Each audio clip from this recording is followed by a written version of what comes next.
Well, good morning, everyone. And on behalf of all of us at the MGA, I want to thank you for attending the annual MGA Green Chairman Education Series and attending and assisting our efforts to improve the lines of communication between green committees and superintendents. My name is Kevin Klein, and I serve as the Director of Member Services for the MGA. Also with me today is Kira Provenzano, the MGA's Manager of Member Development. Before we get into the focus of today's session, a few notes about activities and programs at both the MGA and our charitable foundation. We hope everyone here appreciates that the MGA is much more than handicapping competitions, and we want to make sure clubs are taking full advantage of the many benefits of being a member of the association. But first, a moment on this past year. While there was no playbook for how to navigate the year that was 2020, the MGA closely monitored all information and updates regarding COVID-19 and the impact the situation was having on the golf industry and our member clubs. During this challenging period, the MGA communicated with local and state agencies and shared updates on the evolving situation with our community.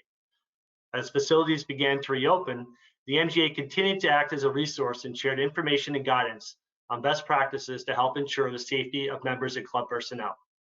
We continue to work closely with other Met area golf associations in an effort to share ideas, concerns, and thoughts on the events of the past year and review plans for how to best address these challenges going forward. The MGA remains committed to serving in an advisory role as we gather information to provide perspective and insight for our member clubs to make informed decisions. An important vehicle for sharing this information to our member clubs and leaders was the MGA's Club Ambassador Program. The purpose of this program is to develop an improved and continuous communication network between the association and our member clubs. Over the past year, the Ambassador Program provided our member clubs with an important platform for sharing information on COVID-related issues, and we began circulating a weekly newsletter addressing important topics affecting our member clubs. Since the beginning of 2020, we have conducted 11 ambassador meetings, 4 already this year, on issues affecting our club community, covering topics on COVID-19, property tax assessments, independent contractor issues, golf and caddy operations, and the list goes on. If you are unsure of your club's MGA ambassador, please reach out to Kira for information. We are delighted to be working with our great collection of golf courses who host our events and USGA qualifiers each year, and with area superintendents who are so cooperative in helping us put on first-class championships.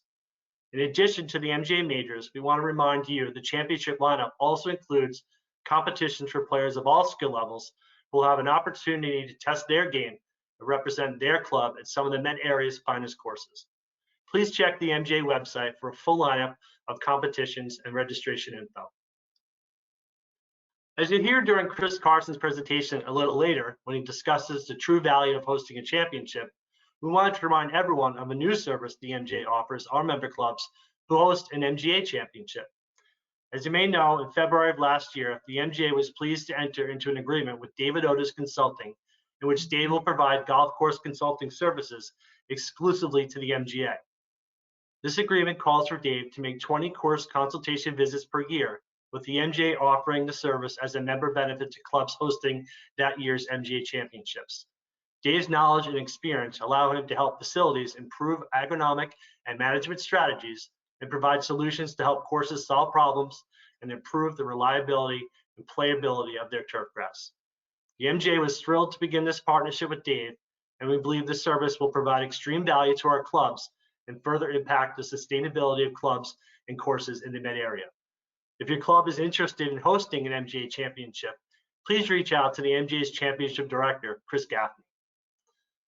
Through our charitable foundation and our multifaceted junior golf programs, we continue our efforts to grow the game. Each year, our GolfWorks student intern program, the local First Tee chapter, and junior tournaments and clinics have a positive influence on thousands of young people. Through our caddy academies and financial support of the local caddy scholarship funds, we will be making a real push this year to get more high school age kids caddying in our member clubs. We are concerned about the trend towards older caddies, and we hope club leaders will work with us to see if we can reverse this trend. If your club is interested in learning more on this, please contact the MGA Foundation staff.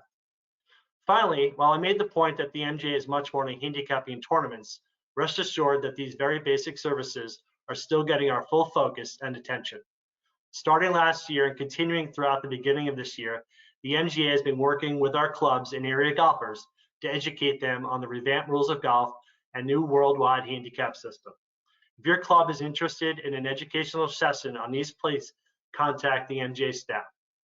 In fact, we have one session scheduled for this Saturday, and registration is available on our website. The MGA is committed to delivering more value to our member clubs and area golfers every year, and these are just some of the things we'll be focusing on during the season. We aim to over-deliver and be the best we can possibly be. I hope the initiatives I've outlined and meetings like today help us in achieving that goal. If you'd like more information on any of these MGA programs and services, please contact a member of the MGA staff after the meeting. A few housekeeping items. I want to remind everybody that this is an interactive program. There will be time allotted for question and answer following each of the presentations. You can either type your question into the box or we'll unmute you and you can speak to the presenters directly. We will be honoring the winners of the 2020 and 2021 Arthur P. Weber Environmental Leadership Award winners during the program, 2 distinguished clubs, who, as you see later, the work being done at these clubs is remarkable. The MGA and USGA have enjoyed a very special relationship for many years, and we are pleased again to partner with the USGA Green Section to put on this seminar. Adam Miller, Director of USGA Green Section Education, and John Daniels, the USGA's Northeast Green Section agronomist, are with us today. And I would now like to introduce John as our first presenter this morning. John Daniels joined the Green Section in 2014 as an agronomist in the Northeast region and is currently based out of Providence, Rhode Island. This morning, John will discuss how golfers can help improve course conditioning and why playing conditions vary from day to day. Although the past year had its challenges, I think we can all agree interest in our beloved game experienced a surge unlike any we have seen in decades. Although good news for our industry, there are unintended consequences of this boom, and the planning committee members of this seminar made it clear this was a topic that we should be covered this morning. With an influx of new players picking up the game, what kind of information and guidance can be shared with new and seasoned golfers on how to minimize detrimental impacts on course conditioning and turf grass health? John is here to cover etiquette issues and positive means of raising golfer awareness, and we'll also discuss the ever so frequent criticism regarding seasonal and day-to-day variability in course conditions. John's interest in golf originated at the age of 13 when he began caddying at Algonquin Golf Club in St. Louis, Missouri. A recipient of the Chick Evans Scholarship for Caddies, he attended the University of Missouri, where he earned a Bachelor of Science degree in Plant Science and Business Administration. Following graduation, John was accepted into the graduate program in plant pathology at Purdue University. Prior to joining the USGA, John worked as an assistant superintendent in the Met area at Wheatley Hills Golf Club in East Williston, New York, and in 2009 was selected to participate in the USGA Green Section intern program. It is now my pleasure to welcome John Daniels as the first speaker for this morning. John? Great, thank you, Kevin. It was a very thorough introduction. And I really appreciate the opportunity to speak to everyone today. Thanks for the invite, and I'm glad to be up here in the Northeast. Like Kevin said, I currently reside in Providence, Rhode Island. Prior to that, I was in Dallas, Texas for the past 6 years with the USGA, covering much of Texas, Oklahoma, Kansas, Missouri, Nebraska, and Iowa. You know, this kind of just sums up the last several years of my work on a golf course, whether it's from caddying, working on the grounds crew. In this case here, this picture, St. Louis Country Club, where I spent many summers in then falls and the early springs working in between school. My graduate work in plant pathology at Purdue, looking at brown patch epidemiology and specifically control measures, and like I said, for the last 6.5 years now with the USGA. So today I just wanted to kind of hit on a few things that I think would be of interest to golf course superintendents, professionals, fellow golfers, when we think of, you know, an influx of new players, you know, playing the game, or just kind of a, you know, a picking up the game after many years. making sure that golfers are practicing what we would refer to as good etiquette for years and years. And in this presentation, I specifically left out the word etiquette because I feel like sometimes that gets overplayed from an outsider's perspective. Etiquette might seem a little kind of stuffy and not as welcoming. So I think another way to think about the impact golfers can have on playing conditions is how to be a good player even if your score is high, because if you follow some simple steps throughout your round, you can be a good caretaker of the course and hopefully at the very least not negatively impacting your fellow players. So it can be everything from pace of play to course conditions, putting greens, tees, and I think as we look for some of these areas to maybe help educate new players or returning players, or maybe just remind some avid golfers, we want to make sure we're doing it in a very careful and thoughtful way, because if we want our message to be really well received and and enact some impactful changes, I think the delivery is very critical. So starting around, I think one of the biggest things that comes to mind and was really highlighted this past year is just the impact of golf cart traffic on playing conditions. And I think when you look at total damage inflicted by golfers, I think that which is attributed to driving an actual golf cart throughout the course, it ranks really, really high for the potential damage. And so I think one of the things we can do as golfers to help minimize the amount of traffic, compaction, and wear and tear to the turf is to simply pair up in golf carts. Now I understand with some of the recent coronavirus concerns, many golf facilities across the country went to a single rider policy for maybe a period of time or maybe even throughout the year. Now, I think going forward, the preference to ride, a single golfer to a single cart, that might be something that is desired going forward, even if, the pandemic isn't necessarily as great a threat. But I think making sure we understand the, amount of damage that can be inflicted by golf carts is, we don't want to lose thought of that. So, pairing up when makes sense, I think is a good first step as you begin your round.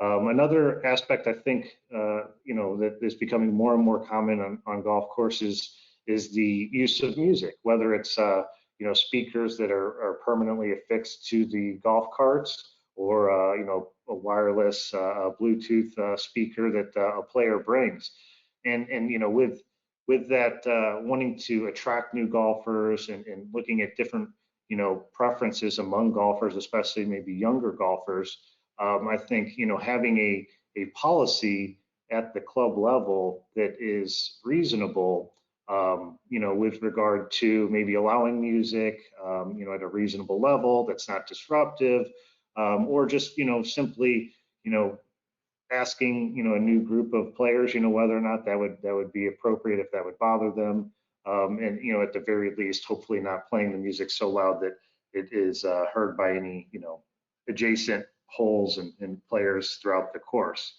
So when in doubt, I think it's good to kind of ask your fellow players. But if your course or club doesn't have a defined policy, might be good to put together something that is not overly disruptive, but also kind of appealing to this kind of new group of golfers.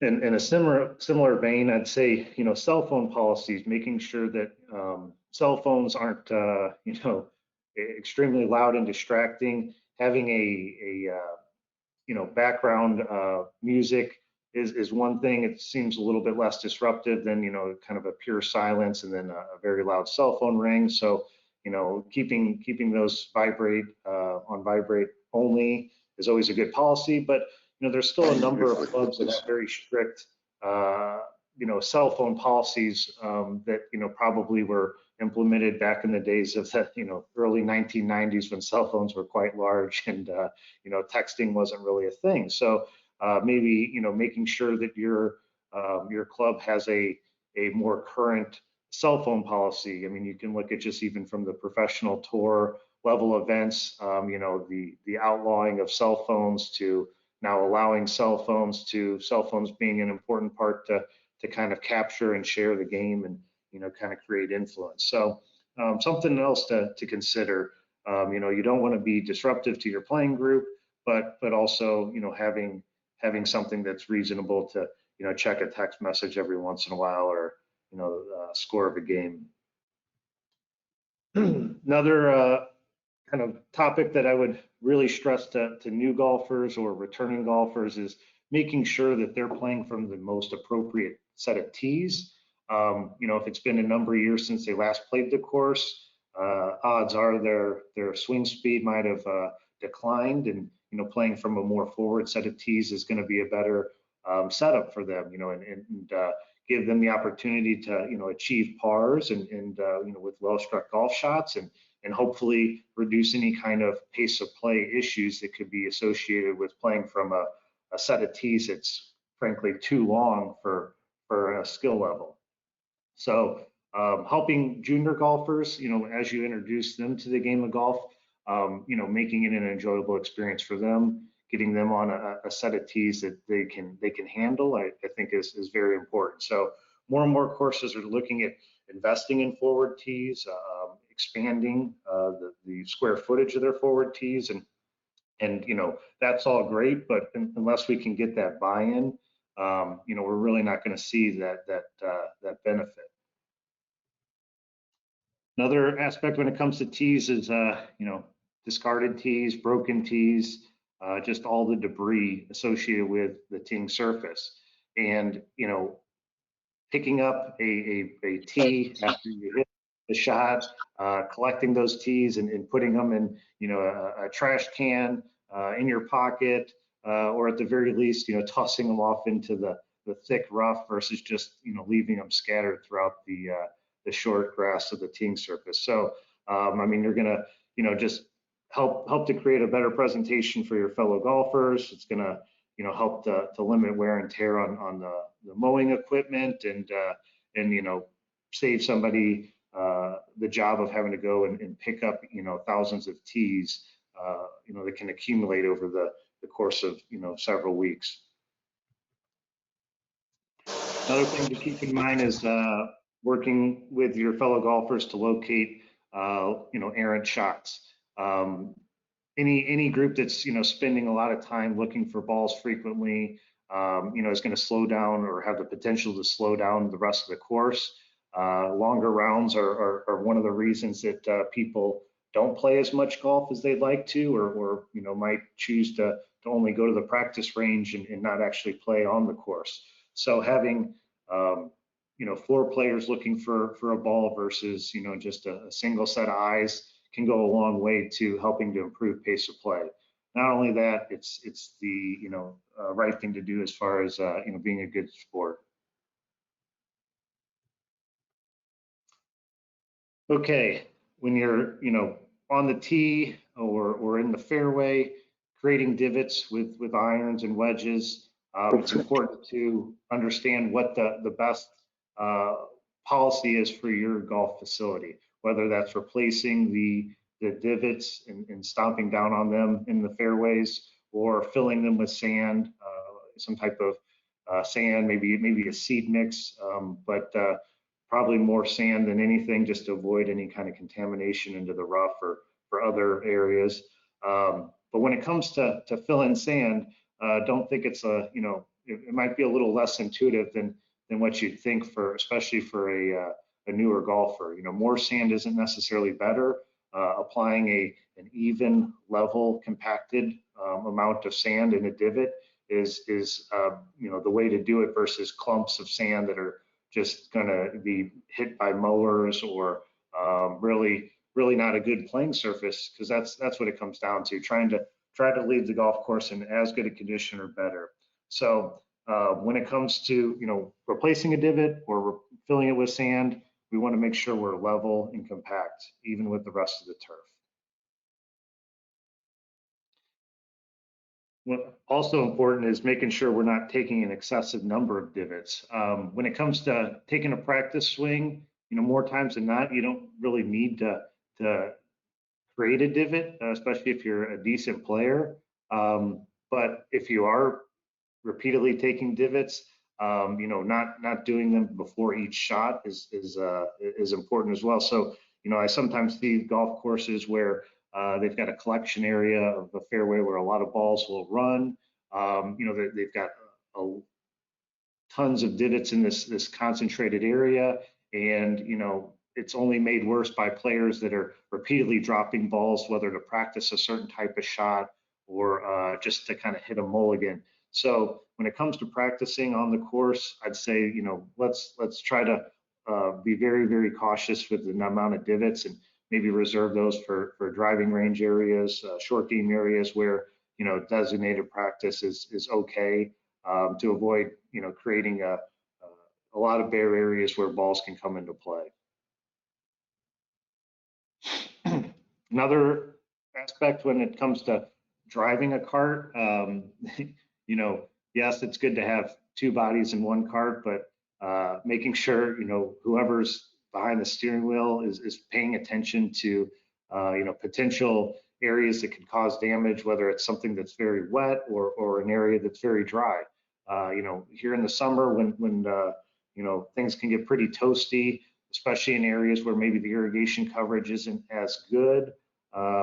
It's not uncommon to see a lot of tire damage from golf carts, driving through some wilting turf. So yes, wet spots are also very important, but we don't want to forget about dry spots too. So, sometimes just a quick image like this, sharing it within a newsletter or just, kind of placing it somewhere in the locker room can, just get maybe someone to think about where they're driving, always trying to drive in the healthy turf and not in anything that's stressed, whether it's too wet or too dry.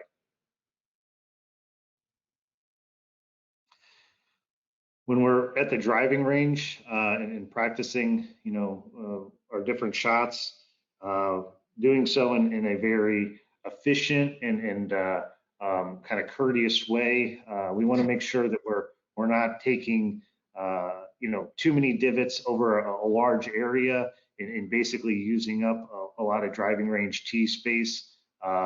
We also don't want to be taking too many divots from one specific area. In this case, on the right side of the photo there, the concentrated pattern, because that's going to leave little room for any turf recovery, where the grass can actually grow in from the sides.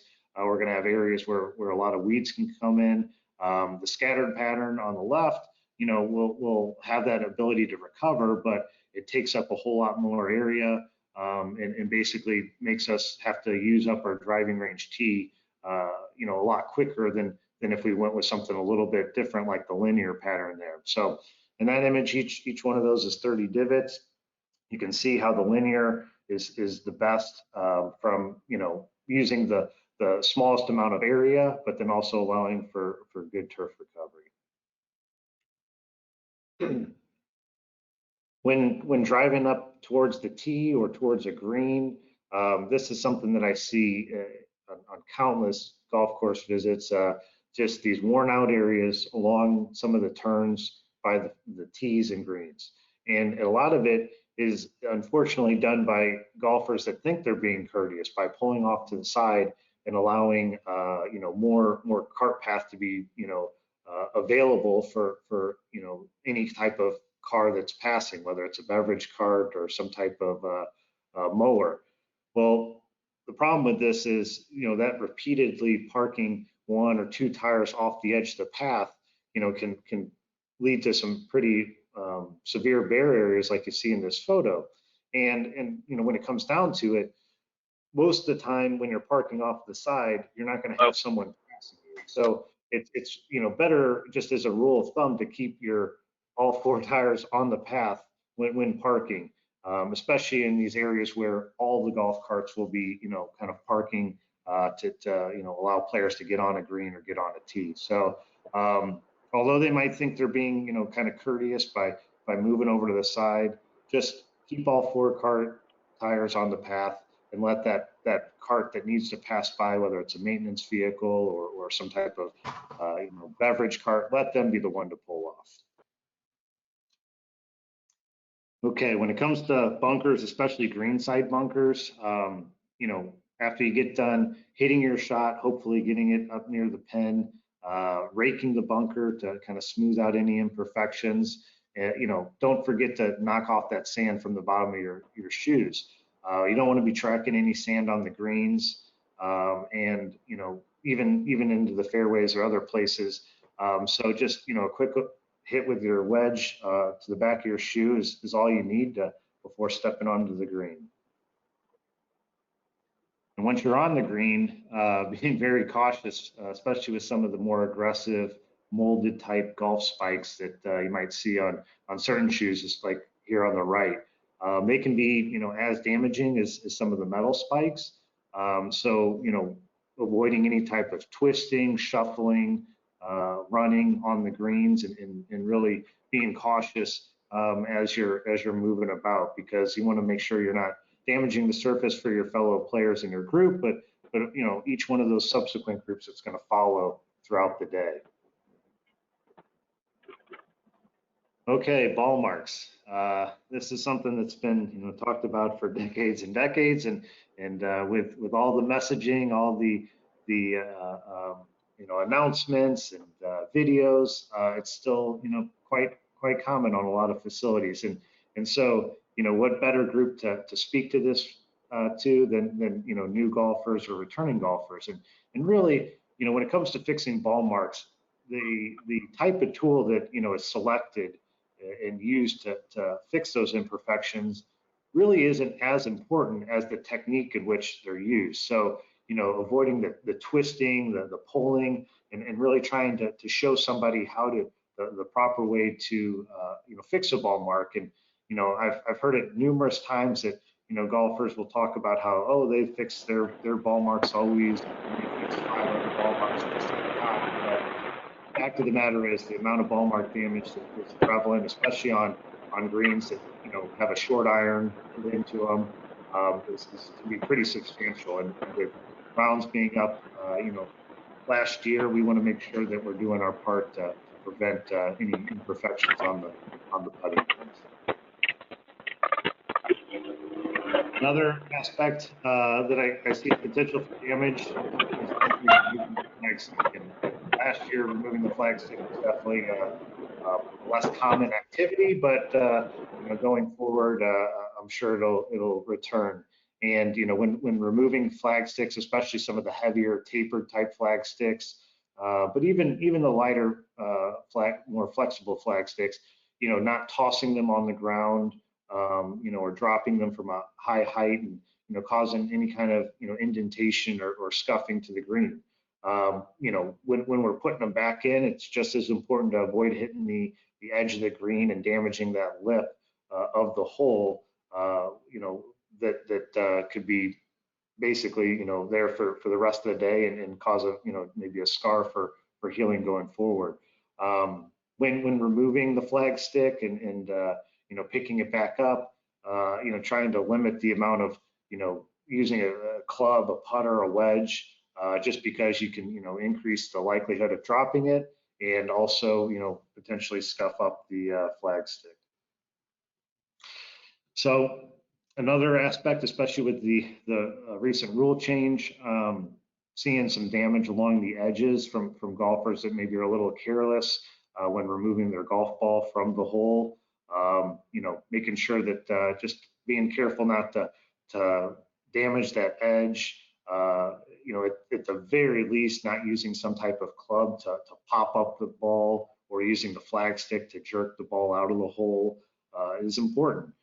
So just little tips like this can go a long way to improving everybody's experience for the rest of the day.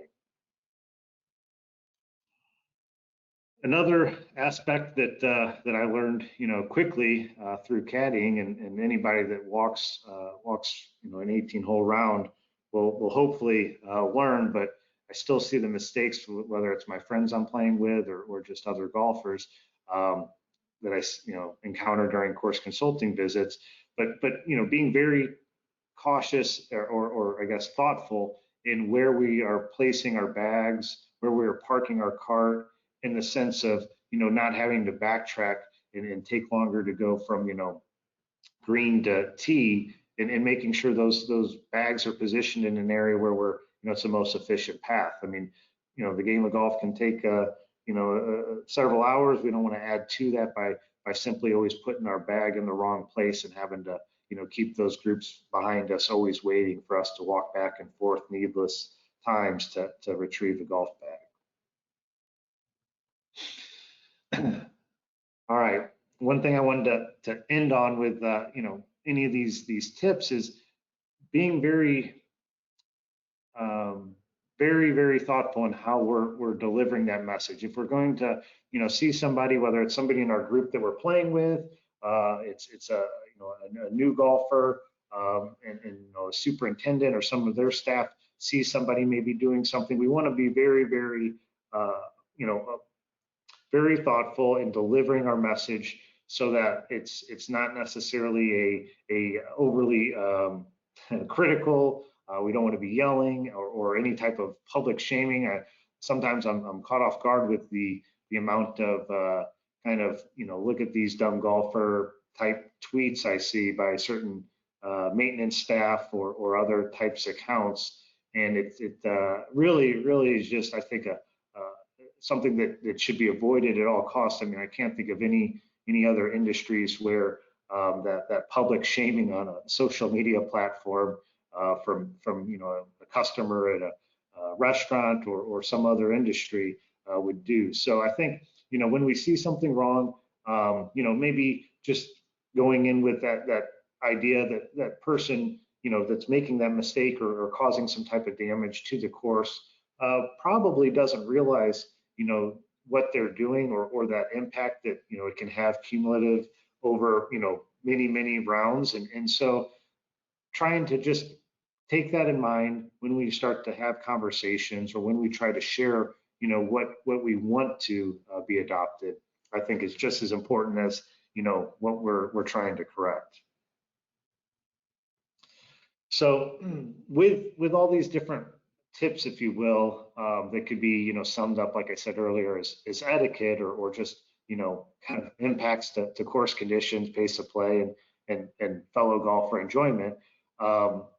There's a lot of areas where a putting green or a tee can go from being a really good playing surface to something that's so or frankly not that good, just based on how the golfers that are playing that day are taking care of those surfaces. So I mean, each superintendent and their staff work tirelessly to try to deliver consistent, high quality playing surfaces for golfers to enjoy, and that's what they do day in and day out. Well, when they provide a really good presentation first thing in the morning, it can be easily disrupted and messed up for all the golfers later in the day just by some individuals that maybe are a little careless or just don't really understand the impact that they're having to those other golfers. So I think making sure that everybody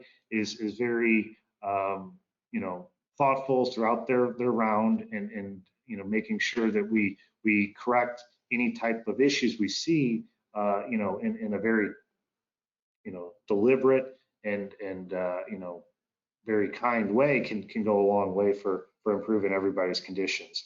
I mean, sure, the weather and some other aspects can impact the day-to-day playing conditions for a golf facility, but don't overlook the role that each individual golfer has, especially when you've got facilities that are seeing an increase in 14, 15, 20% of rounds. So we want to make sure that especially those new rounds are they're doing their part. So information like this, whether it's infographics or short little articles. I know that sometimes superintendents are tasked with having to deliver these messages, and it can be a lot to always be coming up with something every week for an email or newsletter. We've got a lot of different information that I think would be helpful, and I know a lot of you individuals on this call are quite familiar, but making sure you're getting this information, the best way to do that is sign up through the Green Section record. And you can see right here, if you're not a subscriber, I mean, you can easily get signed up by just texting Green Section, all one word, to the number 22828. And so that'll get you some of this free information that you can hopefully use to better educate yourself and share with some of your playing partners. So that's all I had. I'm happy to take any questions here. This is my contact information on the screen, my cell phone there. Feel free to give me a call or shoot me a text if there's anything I can do to help any course-related maintenance issues. Love to help. My email's there as well, and our Twitter handle for the Green Section. Well, John, thanks so much. Really appreciate the time you gave us this morning. Just to remember or remind everyone, you are self-muted. So if you have a question, please feel free to unmute yourself and ask John or any of the other presenters. Just keep in mind with this virtual session, we don't want to speak over one another, but please feel free to ask John a question. John, a question that was typed in on push carts on tee boxes. What would be your opinion or suggestions for either allowing or avoiding those situations with push carts on tee boxes? Sure. Yeah, I think one of the things. I mean, I'm a big fan of push carts. I think that's terrific. The more golfers that walk, I think the better, and push carts can help to facilitate that. When it comes to push cart damage, I think the areas that I would focus on primarily are putting surfaces and bunkers.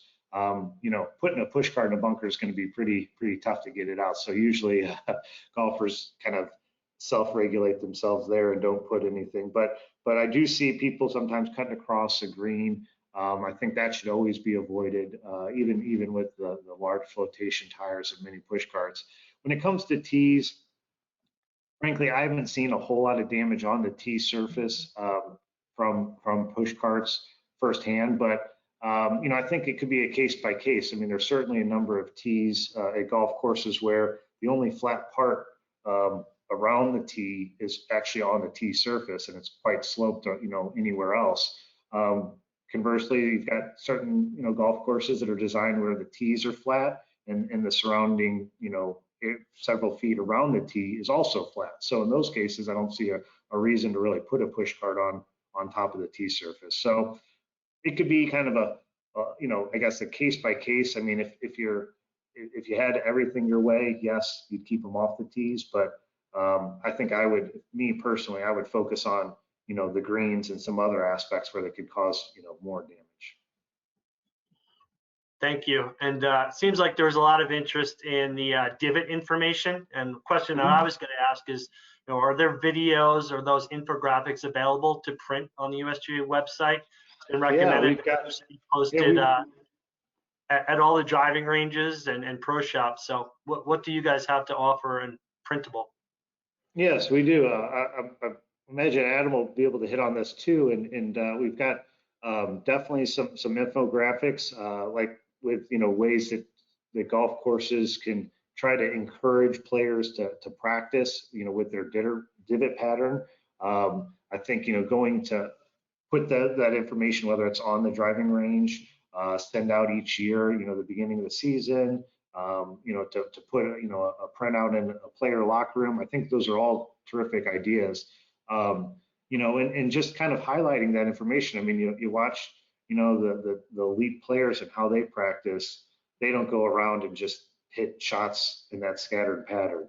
Some of them do take kind of the concentrated divot pattern, but I'd say the majority of them will take a linear pattern like we're trying to encourage. So we do have information online, and you can go to our website and you can get some posters actually of those infographics. All right, and one more question. How long should golf carts not be allowed on the course? during the spring season as clubs are trying to prep the course for great conditions? Is no cart traffic far better than having cart traffic throughout April and May? Yeah, there's definitely times of the year where you want to be very cautious with your cart traffic. Late fall and early spring would be the biggest concerns in this climate. I'd say this time of year where things are starting to kind of thaw out, the surface might look dry, especially with kind of a semi-dormant colored turf.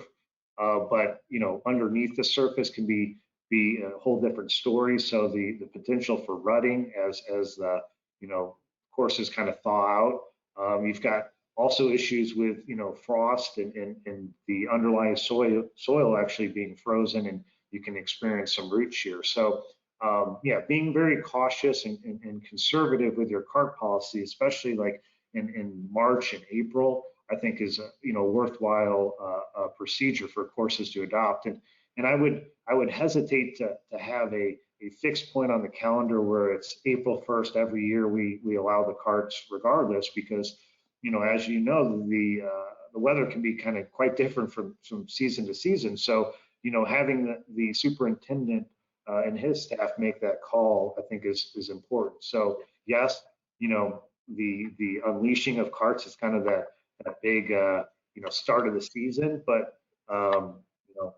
hey, try to get people to walk the course and maybe use some push carts and get them out there that way.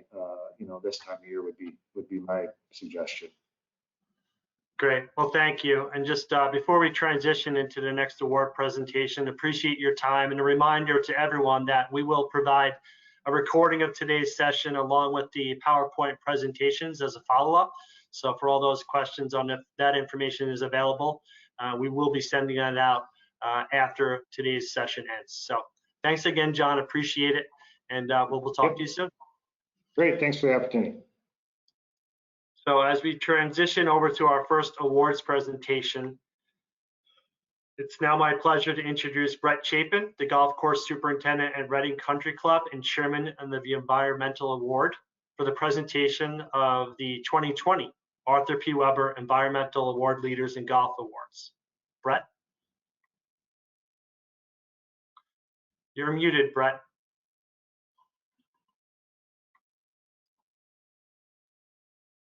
Good morning, everybody. There you go. I'm currently the Vice President of the Met GCSA, and I chair the Met GCSA Environmental Committee. The MGA Arthur P. Weber Award is presented annually to a club who is distinguished in environmental leadership. The award is named after former MGA President Arthur P. Weber. Mr. Weber played the very instrumental role in developing the document, an environmental code of conduct for the Old Westbury Golf and Country Club. This simple but thorough document delineated guidelines for the golf course maintenance program to balance conditioning with environmental enhancement and conservation strategies. The document covered such topics as community interaction, recycling, providing wildlife habitat, establishing a comprehensive integrated pest management program, and reducing water usage. The Old Westbury Environmental Code of Conduct was widely used as a model by golf courses and organizations around the world, including the development of the national document, the Environmental Principles for Golf Courses around the United States, developed cooperatively by national environmental and golf organizations. While I never had the opportunity to meet Arthur Weber, many individuals in the golf industry referred to him as a great friend of the superintendent, a leader beyond his years, and a truly great person. Mr. Weber had volunteered articles for the USGA Green section record on a variety of topics, including green speed, environmental issues, and the role of the Green Committee in golf course management. Mr. Weber also helped organize, arrange speakers for, and moderated a number of the annual USGA regional conferences in the Northeast region. I've had the honor of working with the tremendous committee to evaluate the Arthur P. Weber environmental leaders in golf during the past 2 years. This group consists of representatives from multiple universities in the tri-state area, local journalists, the USGA, MGA, Met Golf Course Superintendents Association, and more. We now have the opportunity this year to present the 2020 and later on the 2021 awards during this virtual event. I would like to start with our very well-deserving 2020 recipient. The MGA was pleased to announce the Stanwich Club is the recipient of the 14th annual MGA Arthur P. Weber Environmental Leaders in Golf Award. The club, located in Greenwich, Connecticut, was chosen among 4 finalists, ultimately earning the honor for its outstanding efforts in the areas of wildlife habitat, integrated pesticide management, water quality, and resource conservation. The ability of the club to utilize 75,000 cubic yards of soil excavated out during the building of the maintenance facility to improve the club's driving range facility, and then completing this project by installing solar panels on the 20,000 square foot maintenance facility are 2 examples of industry-leading concepts. The solar panels ultimately provide 45% of the total electricity needs for the Stanwich Club. The Stanwich Club should be honored to receive the 2020 Arthur P. Weber Environmental Leaders in Golf Award. At this time, I would like to ask Scott Niven, Golf Course Superintendent for the Stanwich Club, to join me on screen, and he has the opportunity to speak behalf of the Stanwich Club.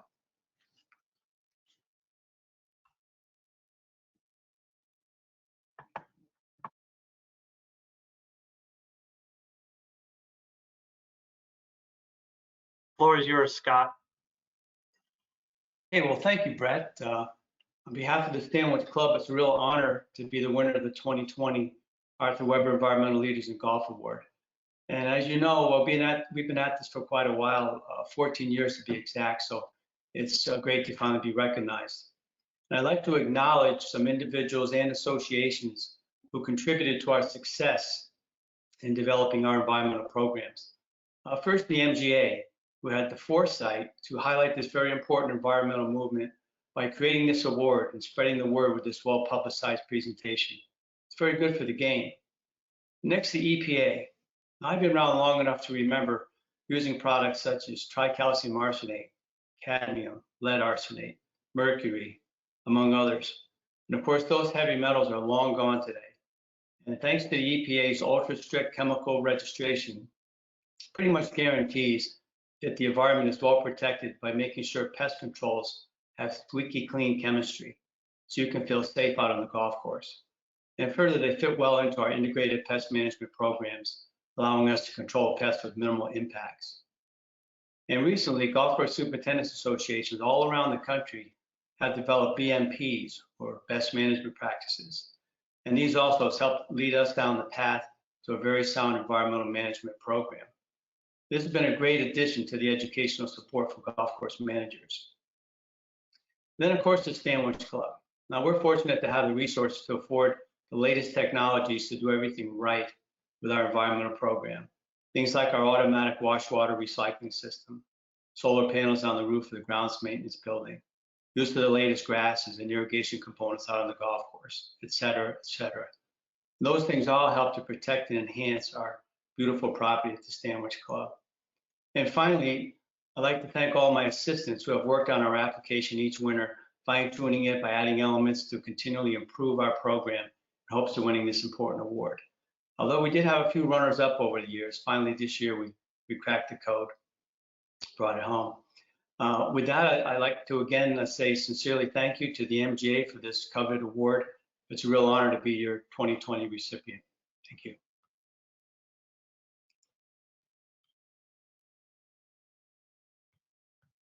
Thanks, Scott. We're so happy that you and Stanwich were recognized with this great award, and thanks to Brett for those remarks, and congrats again to Stanwich for a well-deserved honor. Scott's been a featured speaker at our Green Chairman Seminar in the past, and we couldn't be happier for him, his staff, and the club for being honored with this prestigious award. Now, as we transition into the next presentation, I'd like to introduce our next speaker, For a presentation I teased earlier this morning, hosting a championship for many means the inconvenience of giving up your golf course for a day or two. However, there are many often ignored or rarely considered benefits that can pay big dividends long after the event has concluded. And Chris Carson is here to highlight some of the real and intangible benefits courses realize when they host a championship. Chris Carson has been the golf course superintendent at Echo Lake Country Club for more than 30 years and is a past president of the Golf Course Superintendents Association of New Jersey and the New Jersey Turfgrass Association. He also finds time to teach in the Rutgers Professional Golf Turf Management School, so Chris has certainly been a leader in his profession as an educator and communicator. It is my pleasure to introduce Chris Carson for his presentation.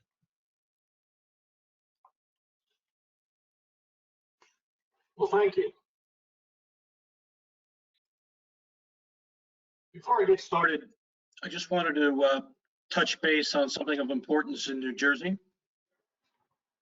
Kevin asked me to talk about the Green Industry Council's call for action. This is an assembly bill that's about to go forward on neonic, which is an herbicide legislation. This could negatively affect turfgrass managers and landscape managers, and there is a call to action to write our elected representatives and let our feelings be heard. So if you feel strongly about this in the state of New Jersey, many industry groups are asking for your support in helping to amend, not drop, but amend this proposed legislation.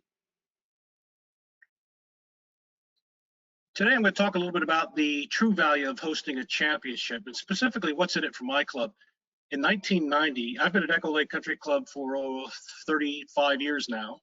And in 1990, a green chairman, Rick Dancer, had a meeting with me and the golf professional, and the question was, what is it going to take to have a championship? What kind of a championship can we have? What are we going to gain from it? What is the value to our golf course? It was the seed of 30 years of progress that has not ended yet. We hosted the boys junior, US boys junior in 94, then the girls junior in 2002. And then just recently, the AJGA International Polo Junior Championships. And out of that came steady growth at our club. And I'm going to talk a little bit about that process, what we discovered, what I discovered, and the benefits to our club, some of which at the time were hidden, but are quite obvious to me now. The question before many clubs is, should we host a championship? You know, it's a grill room conversation of do I really want to give up my golf course in season for the benefit of the group that wants to play, or do we really want to pursue, or do we really want to invest our time and our resources in hosting a championship? And we're going to talk a little bit about that today. But I'm going to start with maybe a surprising point. During a job interview, when a superintendent is new on a property, the tenure of that superintendent begins with a discussion, and the crux of the discussion, the main point of the discussion is simply this: what do you want? A superintendent's job is to find out what his or her member wants and then work toward providing it. And that, as rudimentary and as basic as that discussion may seem, the reality of it is it's the critical discussion that must take place and must be ongoing. If you could imagine this club of Augusta National, if you were to ask the members of that club or the leadership of that club, what do you want? If you were to state a goal or perhaps a mission statement of some type, you might get something like to be the best maintained golf course in the world, or to preserve the history of the game, but somewhere along the line would be the quality of their golf course, which I'm sure we can all agree is exceptional. Their goal might very well be to be the best. If you were to take a look at this club at Bandon Dunes in Oregon, it's a fabulous property, but it's different than Augusta National. They can have their own mission statement, their own statement of intent, and say something like to provide a links-like destination experience on the American coast. It's not true links land because there's a cliff there, but it certainly comes close. Different grasses, different management techniques, different quality levels. Both properties are wonderful, but they have different sets of goals and different sets of missions, if you will. And then if you ever played the game on a golf course like this, perhaps when you were coming up, you will know that the goals and missions and intent of that club are going to be radically different than the other two golf courses on this picture. But they can still have a statement of intent, a statement of goals. We're providing affordable golf for the beginning golfer. And is that a memorable property? Well, for that young man, maybe learning the game with his father or his grandfather, that could very well be his favorite golf course in the world because of that experience, because of the beauty of the game of golf. Hit the ball, find the ball, keep on going until you put the ball into the hole. This is not going to be a weekend of trust exercises, but I just want to talk a little bit about mission statement. It really does begin with a vision statement in mind. So if you were to have a clubhouse and it was going to be a steakhouse, and the vision statement was our restaurant will serve only the finest beef available, well, that's a clear statement of intent. Or if it's a golf course and it's our goal is to have the finest playing conditions in the state, well, that's a clear statement of intent. From that, a golf course superintendent, your golf course superintendent, speaking to the Greens chairman here, has a fairly clear idea of what is wanted. So just being able to articulate, if you will, what the club wants and what you want as a Greens chairman goes a long way towards success. The Metropolitan Golf Association has got a vision statement. Their founding purpose was stated in 1897, to promote in all ways the best interests and the true spirit of the game of golf. I really like this vision statement because it does speak to the spirit of the game, the honor of the game, which is almost unique, I would say, to our sport. And it's one of the best parts of our sport, the fact that we really talk about the spirit of the game. And that was 1897. So the Metropolitan Golf Association has a very clear statement of what they're trying to do. And I would suggest to everybody listening today that they've done a really good job in fulfilling that goal and working toward that end. I've taught over 1,500 students at Rutgers University, and I ask every one of them, can you tell me the mission statement or the statement of intent of your club? And I can tell you that out of those 1,500 students, 3 have been able to tell me the mission statement of their club, 2 of whom were from the Pebble Beach properties. And I find that admirable that the Pebble Beach property has every single employee knows what their goal is, and that is to exceed the expectations of every guest by providing a once-in-a-lifetime experience every time. And when every single one of the employees and staff at that operation, which is just massive, knows what that is, they're all working together, they're all on the same page. So I'm really talking about this conversation that begins at the employment of the golf course superintendent, and that is, what do you want? A clear statement of intent of going forward. Remember too that a typical club's membership turns over every 15 years, and the question I would have for some of the older clubs such as mine, my club was built and formed in 1899, do newer members know or even agree with the club's goals? Is it possible, in fact, that nobody's discussed this in quite some time, or that newer members coming in have got a different idea of what this club should be and what our golf course should look like? It's quite often the case that there are different factions of different people looking for different things. So having this discussion, keeping this discussion alive, is a useful way of raising the bar and moving a club forward. Well, hosting a championship or a tournament provides the opportunity to revisit that discussion and refocus short and long-term goals with a hard deadline in hand.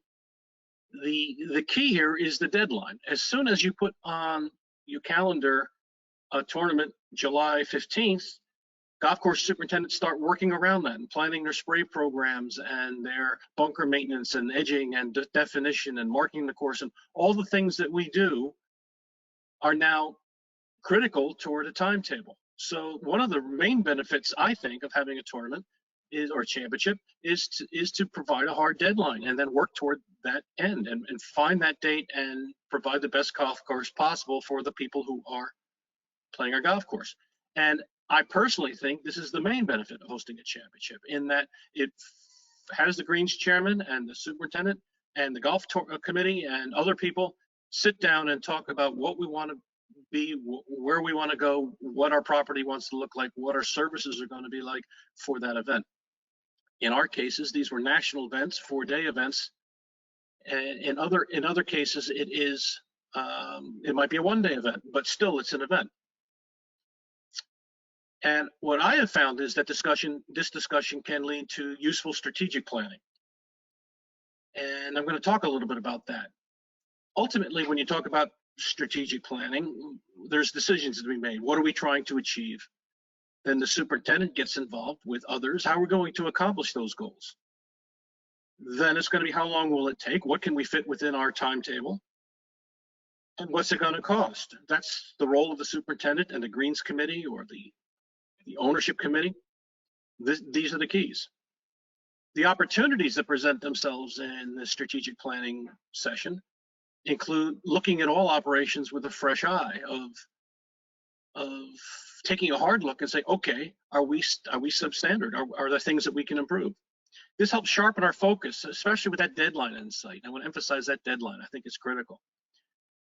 Identifying areas of strengths and also of weaknesses, and it takes some honesty for a superintendent to admit the weaknesses on their golf course, but the very best superintendents are willing to share their thoughts candidly. And finally, the opportunity and the main opportunity, I think, are that we get to clarify our goals, our mission, and our expectations, and that we have our committees, our staff, and our members all on board, all on the same page, understanding where this club is going and where we want it to go. At Echo Lake Country Club in 1990, 4 years before our USGA event, we recognized that we needed to start removing trees and thinning trees. And that process began prior to that event. And I'm happy to tell you that it's also continued since then. And I think that I'm over 3,000 trees removed at my club since 1990, just to give you an example of the kind of inertia that was begun for that planning process for that tournament. We also took a hard look at and a critical look at the quality of our hazards, our bunkers, and we had poor drainage in our bunkers. And though we did not achieve great bunkers for our first event, we continue to work and do continue to work on these course features and are steadily making progress there. So we took a hard look and determined that our bunkers were in poor shape and needed to do something about it. We reevaluated and discussed and worked on our green speed and firmness and also our approaches, I may add. And out of that came a change in how we managed our golf course, and for the better. And we're not there yet. We're never going to be there, but we are growing and continuing to improve our property on green speed, firmness, and green surrounds. The main improvement that we made prior to our first tournament was to improve our practice area. We determined that our driving range tee was way too small. We added target greens, we added some irrigation. Since then, we've improved even further with mats, and as most of you know, the practice area on our facility, and probably yours too, is actually the most popular facility on the golf course. We do not yet have a learning center, but it is sort of next on our list of improvements for our range. So that's an ongoing process. And that's not just a benefit for the event itself, obviously, that's a benefit for our members on a daily basis. So when you talk about benefits for hosting a championship, sometimes some of the facility improvements are long-term and benefit the member much more than the event. So what did we do? We identified our deficiencies. They included irrigation. Since then, we have a new irrigation system. The quality of the rough, well, that's improved steadily with every tree we have removed, I may add, but we've continued to work on improving the quality of our rough. We've talked about our equipment. We've talked about staffing, and all of these things have grown and improved and moved forward.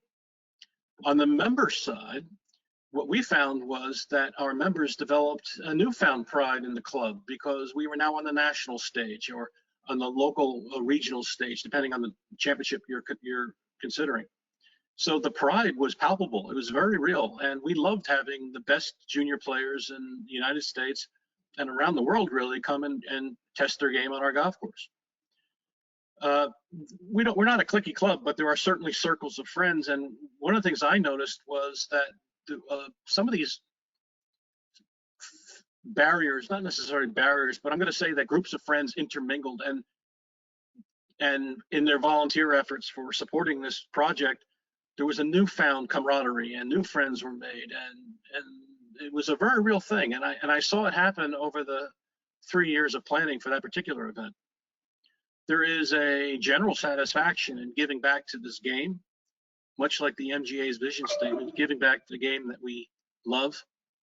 It was a real feeling of satisfaction when it was over, and that satisfaction continued through the other events that we've had. We developed some membership interest. We actually grew our membership. There was people interested because we were stepping up in the golf community and hosting some of these events, some of these championships. That's helped us develop a membership list, a solid membership list, and it's really been a plus for us.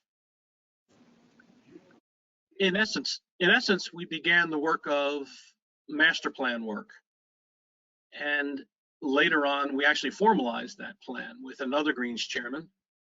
Dave Brown became the Greens chairman, and we really went deep into master planning and continued moving that train down the track and really did a lot of work. So the master plan that began 10 or 12 years ago, the substantial work that we've done on the golf course and continue to do on the golf course had its origins in the seed back in 1990 in preparation for a championship, but it's now driving itself. It's now, or being driven, I should say, by my new Greens chairman. Dave Brown is actually my new chairman come back, and we're really moving forward with the master plan. It's exciting. And additionally, from a member benefit standpoint, they get to play a dialed in golf course before and after the event, and they can really see what can happen with additional inputs and when we challenge our normal thinking. So I think the main benefit of hosting a championship has been moving our club forwards in ways that may not be evident for years to come. Sometimes they're subtle, sometimes they're small, sometimes they're substantial, such as our practice facility, but it's been very real. And it's been my privilege to watch these incremental steps continue to advance Echo Lake Country Club. About 10 or 12 years ago, this was the last large section of our master plan where we redid our first 5 holes on the club, where we did some really substantial earth moving and some real changes, and we rebuilt greens and changed holes under the direction of architect Reese Jones. And this really has made a difference in our golf course, and it's generated new excitement. There's still work to be done, and there's work about to be done, but material changes on an old golf course that had been formed in the early 1900s, over 100 years old, was made possible through this new thinking led by some Greens chairman. So I don't think the question should be viewed as a negative. Why should we host a championship, as if it's a task, a chore, if you will? Well, I guess it's our turn. I really do think that Greens chairman and superintendents and leaderships at clubs should really view it is ask this question: what will we gain by hosting a championship? And I think you can gain a lot. We've certainly gained a lot. What will the club gain? Well, it'll gain exposure locally and nationally. It'll provide some marketing opportunities in surprising ways. You'd be surprised. I have been surprised by how certain golfers are attracted to clubs when they are giving back to the golf community. And there's a real buzz in the golf community when you become a club that is frequently hosting events such as this. And certainly there's a buzz in the membership when the best players in the region or the state or the country, for that matter, test their game on your golf course. There's a real buzz that occurs, and it's fun. It's fun to see members really watch really good players play their golf course. There is, of course, that psychic paycheck that comes your way for supporting the game, supporting that original vision as outlaid by the MGA in their vision statement. And again, the chance to watch the best players test your golf course and provide feedback. When you get feedback from impartial visitors to your club to talk about the strengths and maybe perhaps the weaknesses of your facility, that's a chance to grow your facility and your golf course. It's not the 17 handicaps sitting in the grill room talking, who've been there for 35 years, talking about the club. It's a great player coming to visit your club and talking about how much they enjoyed this or see room for improvement somewhere else. And all of this really can, for us anyway, helps kickstart and keep that strategic planning process moving along very well. What will the green department gain? Well, as mentioned by Kevin earlier, among other things, if it's an MGA event, you get a visit from this guy. This is Dave Otis. Many of you know Dave. He's the professional agronomist, and he'll come and spend some time with you and help you maybe revisit the course standards and dial in some of the questions that superintendents are going to have about this event, maybe tweaking green speed or frequency of cutting, talking about bunker maintenance as it relates to current and future needs, fresh perspective on course setup and marking. My assistants, Brian and Joe, have both stated to me that they enjoy it when an outsider comes and puts whole locations in areas that are unexpected, because from that they learn how to help set up a golf course in a fresh way for our members.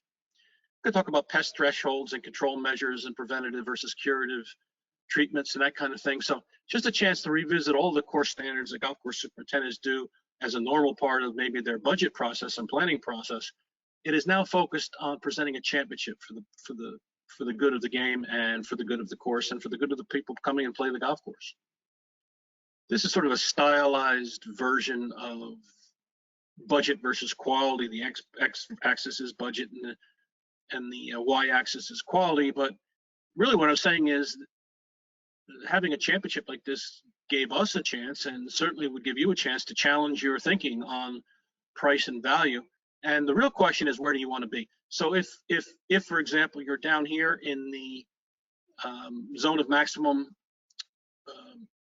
efficiency, where $50,000 in additional input would have real significant impact on the quality of the golf course, you can discover that if you maybe do some investment in maybe extra overtime or some sort of procedure, additional cutting or purchasing of equipment. There's going to be a real return to the quality of your golf course that could become permanent.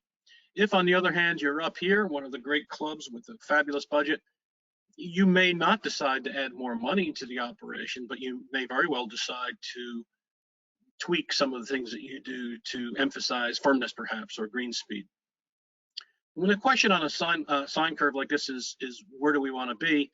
Ultimately, all golf course superintendents want to be above the line. When we're above the line, that means that our return, the value, if you will, on budget is higher than the budget itself. So we're above normal, if you will. If you're over here with a big budget, but your quality is suffering, last year is a good example. Last year was a very difficult year for many superintendents, including me. We struggled with some of the weather. So there was some real pressure on golf courses, but we don't want to be below this curve. And if we are, we're going to do everything we can to get above that curve. And I'll just use this as a chance to remind, I don't have to tell superintendents this, but I'm going to remind the Greens chairman listening here that quality is a moving target, must be viewed relative to whether will actually impact this curve. This is a stylized version of what I'm talking about. I'm going to talk about raising the bar. When I was in high school and college, I was a high jumper. This is me at Rutgers University. This is the day of long hair and short shorts, which is the 70s, for those of you that can remember the 70s. So I know a lot about raising the bar. If you've got a championship, our first attempts at hand raking bunkers, for example, was a defined hazard. There's maybe some problems with this hand raking, but this is our first real attempts at hand raking bunkers that came out of hosting a championship. We've since changed to the Australian method. That's a change. We've taken a hard look at things like trees and shade. And here's an example of 9 a.m. and there's no sunlight on the back of this green. And we decided, well, that needs to be fixed. And the next picture is taken from the building over on the left, which is my maintenance building. And you can see that we now have beautiful morning sunlight because we've taken those trees down that were negatively affecting the quality of that green. That green's still a struggle for us, but we continue to make progress there. Ideally, the expectations of a club are defined by our committee, by our members. It is their expectations that superintendents want to address. Therefore, the budget should also be theirs. One of the common laments among superintendents is that members may want X, Y, and Z, but they're not prepared to pay for X, Y, and Z. So for the Greens chairman there, the question that should be asked, and I hope you'll understand where I'm coming from with this, is we want to have this, asking the superintendent, what's it going to take to have this? and what's it going to cost to have this? And if you still want it, then supplying the budget to support it is the key. It's important that chairmen understand that their superintendent's goal is to balance resources and standards. If you think about, much better, our collective goal is to achieve this balance. If you can remember back to your high school days when there was a balance scale like this is sort of like the job of a superintendent. On the left, you're going to have the needs of the golf course, all the things that we need to do, treatments and cultivation and applications and labor, all of the things that we need to do. And on the right are the needs of the members, and they're going to want to have playing conditions and firmness and doing things that isn't necessarily good for grass. We need to find that balance point. That's the job of the superintendent, balancing the needs of the golf course with the needs of the members. And when the ultimate goal is very clear for both sides, and when the budget is there to support it, that becomes a relatively easy task for superintendents. When things are out of balance, that's when we get in trouble. Another opportunity to hosting a championship is for the superintendent to humanize our golf crew. You see, most of us work real hard to be invisible. We may have 20 people on a staff or 15 people on the staff, but they get their work done ahead of play. We don't want to be involved in play. And as a consequence, many of our members don't know our crew or perhaps don't fully appreciate our crew. So it's the job of the superintendent, therefore, to give life to our staff. And I welcome the Greens chairmen who are dialed in today to contribute to that, to recognize that the people working so-called behind the scenes are the people who are providing the quality of this golf course. Think about the caddies at your club, or the waitresses, perhaps. If the caddy is out there with 4 hours with carrying a bag with a member, they get a chance to interact. They get to know each other, and if they're a regular caddy and a regular member, maybe they get to be friendly. There's a relationship there, and if there's a waiter or waitress at the club, they're interacting. There's an interaction there that is that makes these employees, these staff members, or these independent contractors, if they're caddies, well, there's a relationship there. That's a relationship that does not necessarily exist for the people out aerifying greens at 95 degrees and trying to keep that green alive out there by themselves. There's quite often no interaction between the members of the club and the green staff. So having a tournament and letting our staff shine and perhaps be recognized for the work that they do is a real major benefit I have found, and I believe in when it comes to hosting a championship. Hosting an association is very much the same way. It's, the MGA, for example, isn't just necessarily the front person doing all of the work, because there's a lot of work to be done, and they do just behind the scenes COVID information and resources, caddy and club relationships, which is a really hot topic right now, providing education such as today's session, providing research such as the Tri-State Turf Research Foundation, which works under the umbrella of the MGA, supporting golf at all levels and handicapping, championships and qualifiers, the foundation, all the good work that is done with the MGA behind the scene. Isn't done by these people. It's done mostly by these people and a host of volunteers. So there's an awful lot of behind the scenes workers in an association that sort of mirrors the way an organization like a golf club works as well. There's a great quote by Antoine de Saint-Exupéry. If you want to build a ship, don't drum up the men to gather wood, divide the work, and give orders. Instead, teach them to yearn for the vast and endless sea. I love that, and I think it's very real. It's how superintendents can get their crews to turn a task into an ownership. In other words, instead of punching holes in greens, I am making the green surfaces better for our members. There's a sense of ownership when it's done well. I think that the MGA's founding purpose does that. I think it helps them helps yearn for the vastness of the endless sea. Founding purpose was and is to promote in all ways the best interests and the spirit of the game of golf. That was in 1897. 124 years later, there's a lot of clubs that are giving back to the game that we love. And I did not have room for anywhere close to all of the clubs that are participating with qualifiers and events in 2021. So I'm just going to show you a few of the logos and a few of the events, and I'll say thank you to you because you're giving back to the game that I love. These are clubs who have stepped up and want to be a part of the process and part of the solution and to take pride in it and get that psychic paycheck, if you will, of being a part of this great game of golf, the honorable game of golf. So what do I think? I think hosting a championship is a chance for you to invigorate your membership and the club staffs, to support the game, and to grow your club in unexpected directions. Well, thank you, Chris. Really appreciate that. And I guess I will send you a psychic paycheck. Appreciate all the kind words on behalf of the MGA and listing a number of those facilities that are hosting clubs for the MGA and working with our championship director, Chris Gaffney. And as I mentioned earlier, if any clubs are interested in reaching out to Chris to talk about hosting an MGA championship in the future, please feel free to do so.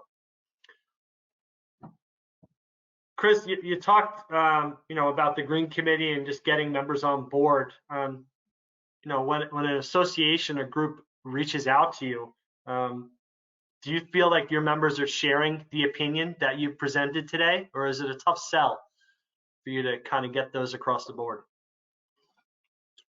Oh, the benefits? Yeah. In 1990, when the presentation was made to host the big national junior event, there were naysayers. And quite interesting, as the event unfolded and the players, these soon to become very famous players, were on our golf course, they were up and enjoying it and thrilled with it. And the answer at the end wasn't, why did we do this? The answer at the end was, when can we do it again? And I share that with people who have asked me about the benefits, because we then did it again. 8 years later, we had the girls junior, and we had a lot of very famous golfers come through our golf course to play in the biggest junior event of the year. So when I tell you that our club has discovered that the benefits far outweigh any of the potential negatives, or we've converted the naysayers, I can be truthful when I say it. But I'll also say that was 1994 and 2002. We then we did a lot of master plan work, and then when we hosted, in 1 3-week period, we hosted the AJGA Polo Invitational, which is the best 100 golfers in the world, junior golfers in the world. And then 2 weeks later, we hosted the state amateur. That was quite a week for the superintendent, quite a spell for the superintendent. But I can tell you, our membership took a great deal of pride and recognized how far we could push and how good our golf course could get when we really prepped the golf course for that event. So I'm not sure I answered your question, but that was my experience. Yeah, no, thank you. Appreciate it. Just feedback for the Green Chairman committee members on the call, and just, how to work the leadership into the membership. And I'm glad that it's gone well. And we're always happy to get back to Echo Lake to conduct our championships. If there's any questions, feel free to unmute yourself.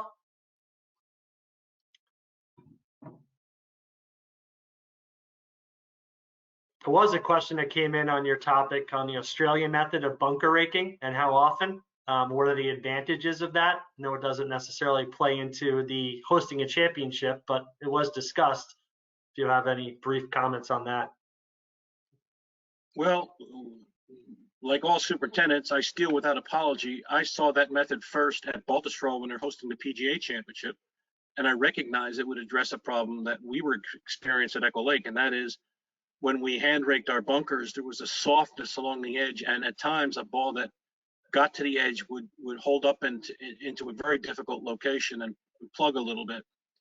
So we have found that the Australian method of rolling the edges and letting them really firm up encourages balls to release even a few inches away from the very edge of the bunker, and it makes for a more playable hazard, if you will. And there's an irony, of course, to all the money we spend maintaining our hazards, but that's the current state of the game. So I'll tell you that from my standpoint, it's worked very well. From the standpoint of cost, when it's all said and done, it's about the same amount of time and about the same amount of effort.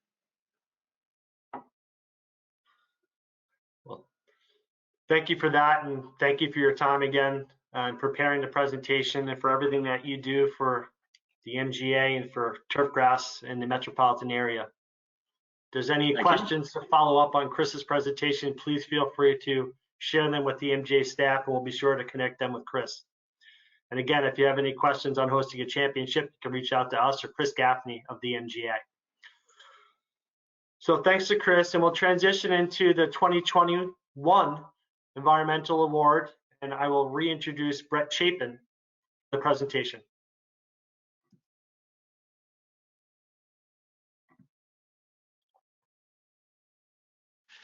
In 2021, the review committee selected 3 finalists for the 15th annual Arthur P. Weber Award. All 3 clubs should be commended for their outstanding efforts in many different and yet so beneficial areas with direct impacts on their property. I'm constantly amazed at what clubs in the tri-state area are willing to tackle and accomplish, not only for the benefit of the club, but also their neighbors, local watersheds, and the community as a whole. Throughout this process over the past 2 years, I was really able to see in many of the applicants that while there are so many unique things, there are so many things that are being done at all the clubs in the area that we may all overlook at times as managers of the property and also committee members of the club.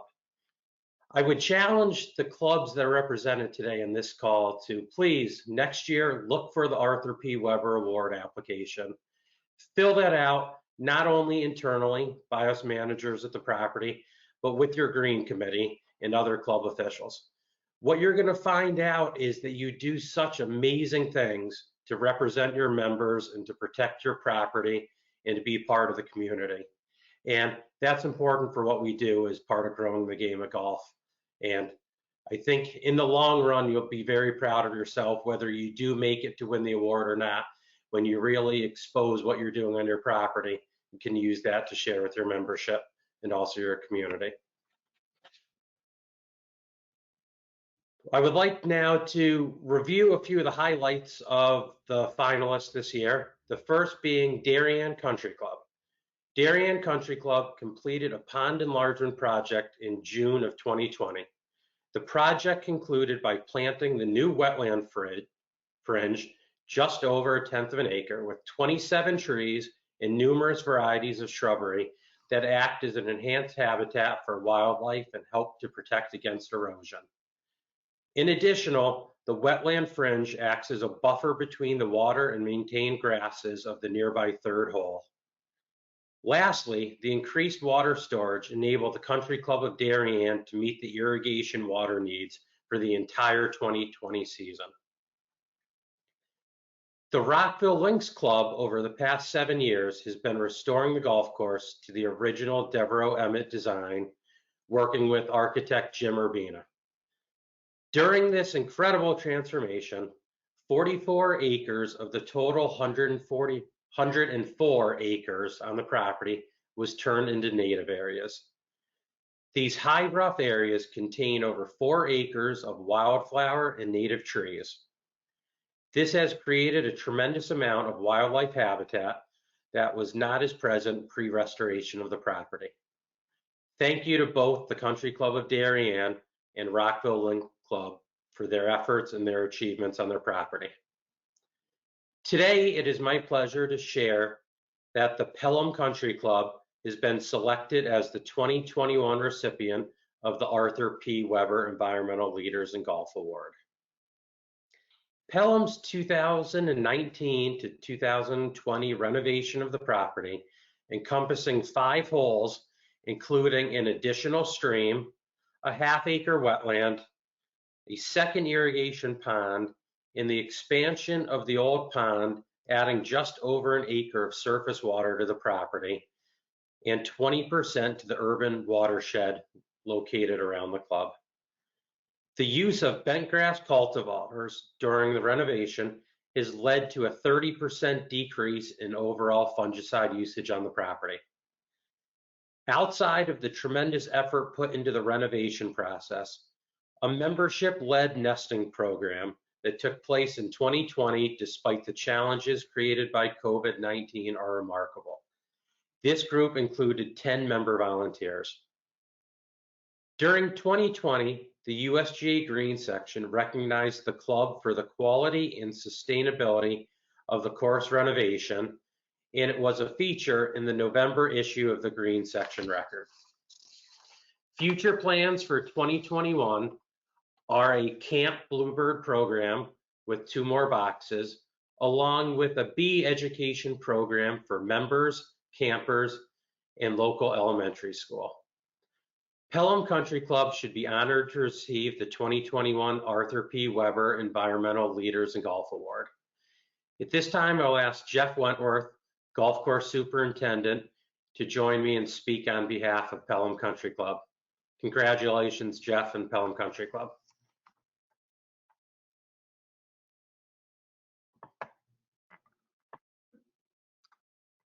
Thanks, Brett.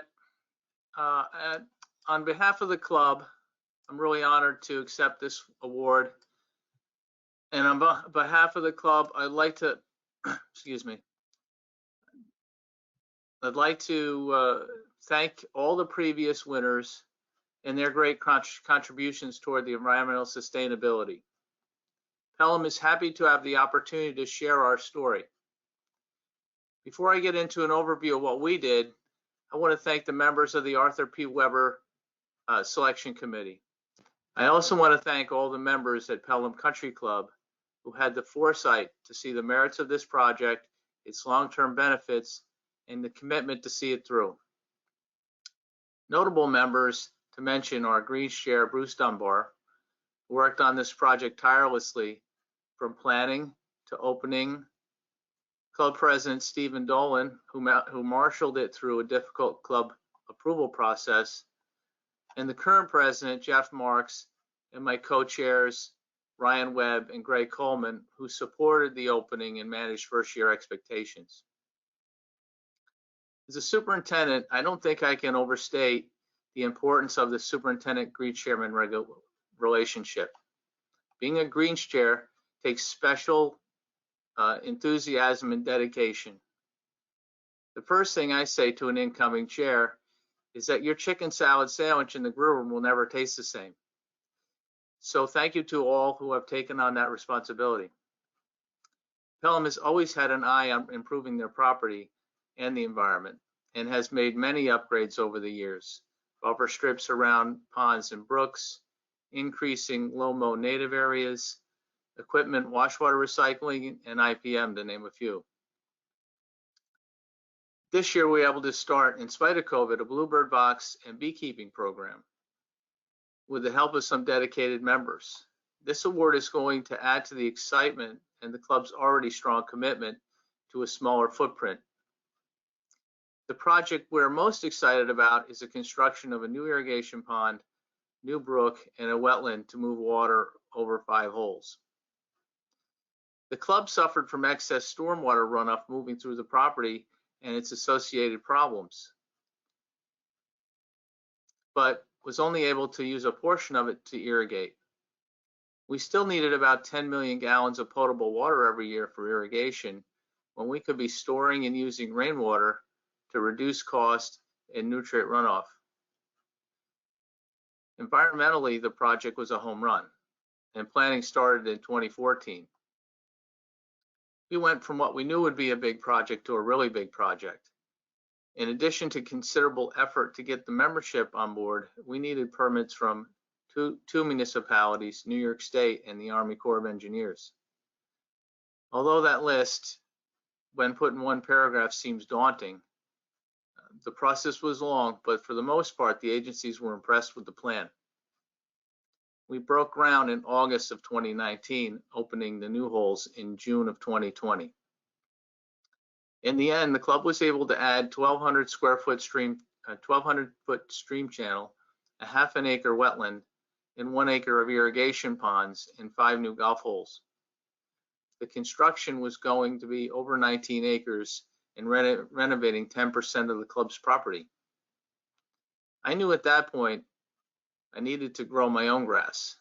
Not only did the seeding save the club a few $100,000, but I would be able to plant the grass I wanted.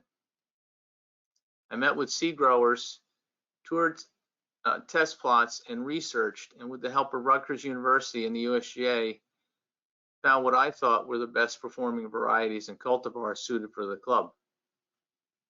My priorities were playability, overall performance, with an emphasis on disease tolerance.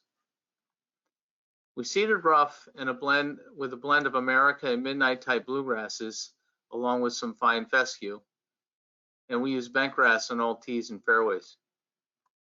Getting the seed I wanted was another hurdle. Matchplay, the #1 ranked bentgrass at Rutgers, and the one I really wanted, was not available at the time.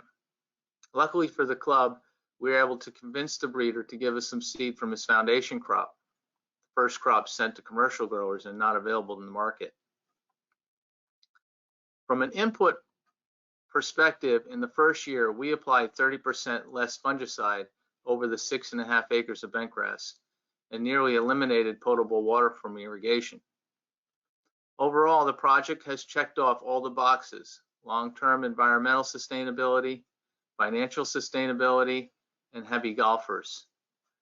On behalf of Pelham Country Club, thank you to the MGA for supporting this award and giving us the opportunity to share our efforts to make golf greener.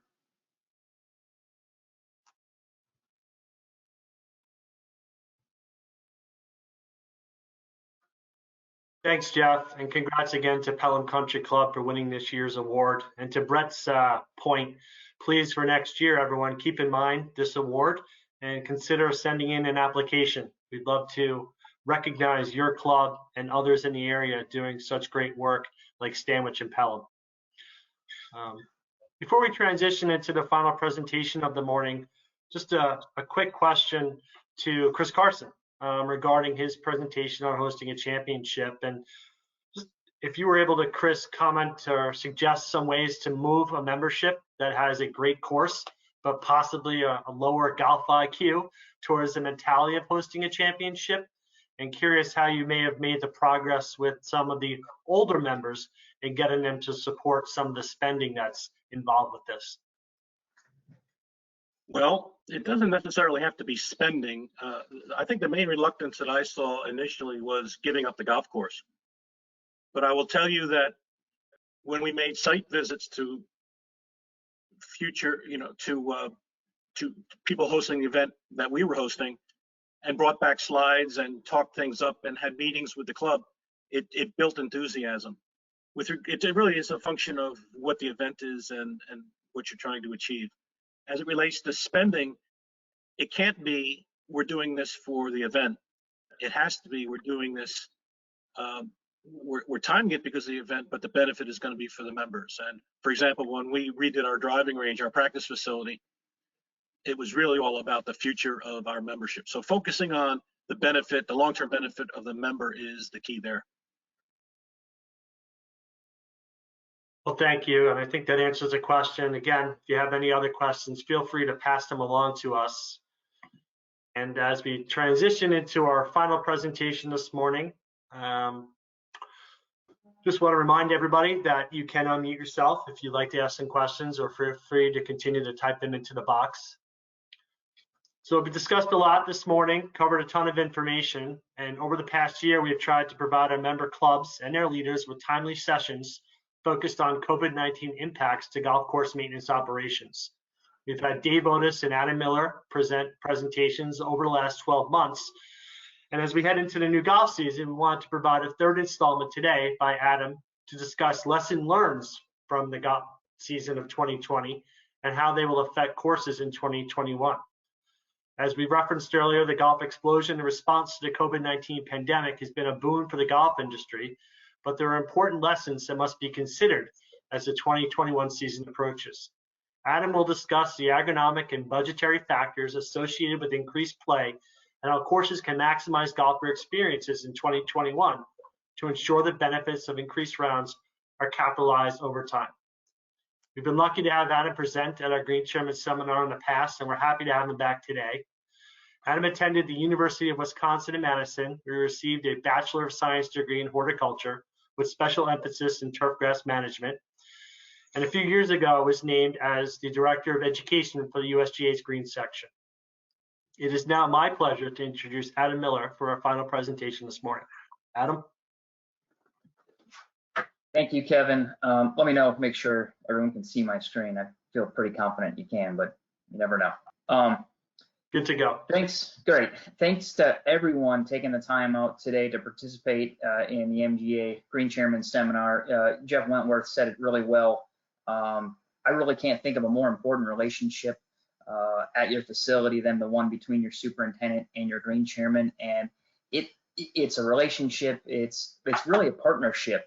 And your attendance today is really a great step, in the right direction to be successful in 2021 and beyond. So thanks for taking the time out today. Our agenda today, we're going to recap quickly 2020, then touch on sort of what to expect in 2021 and kind of how we adapt to the times, and then finally what you can do to focus on the golf experience at your property. So to recap, something that has been touched on by a number of presentations already, and it's no surprise, our golf courses in the Med area were extremely busy last year. This is some data from NGF, and we look at rounds between June, July, and August. We're all up anywhere between 20 to 35%. September, October, November, and December were fantastic golfing months. I mean, it was dry for some stretches there, and it was above average temperatures. So when we think about all that play, that's great for golf. That hopefully helps some folks from the revenue lost due to maybe lost outings or weddings or just having to be closed for a month and a half or so.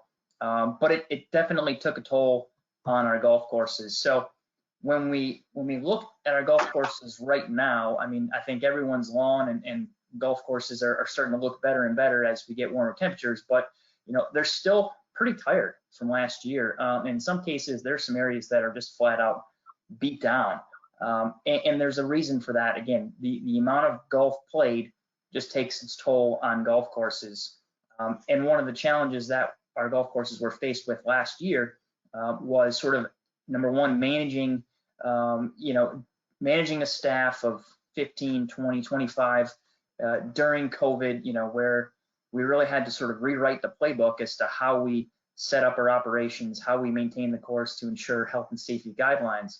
But we also had challenges with labor. A lot of golf courses, year-over-year labor hours were down significantly, 15, 20% in some cases. It was mentioned by Chris Carson, tough weather last year, and summer's always challenging when it comes to hot, wet conditions, hot, dry conditions. It's never easy, but when you combine challenging weather and lots of play, it just sort of makes things that much more difficult.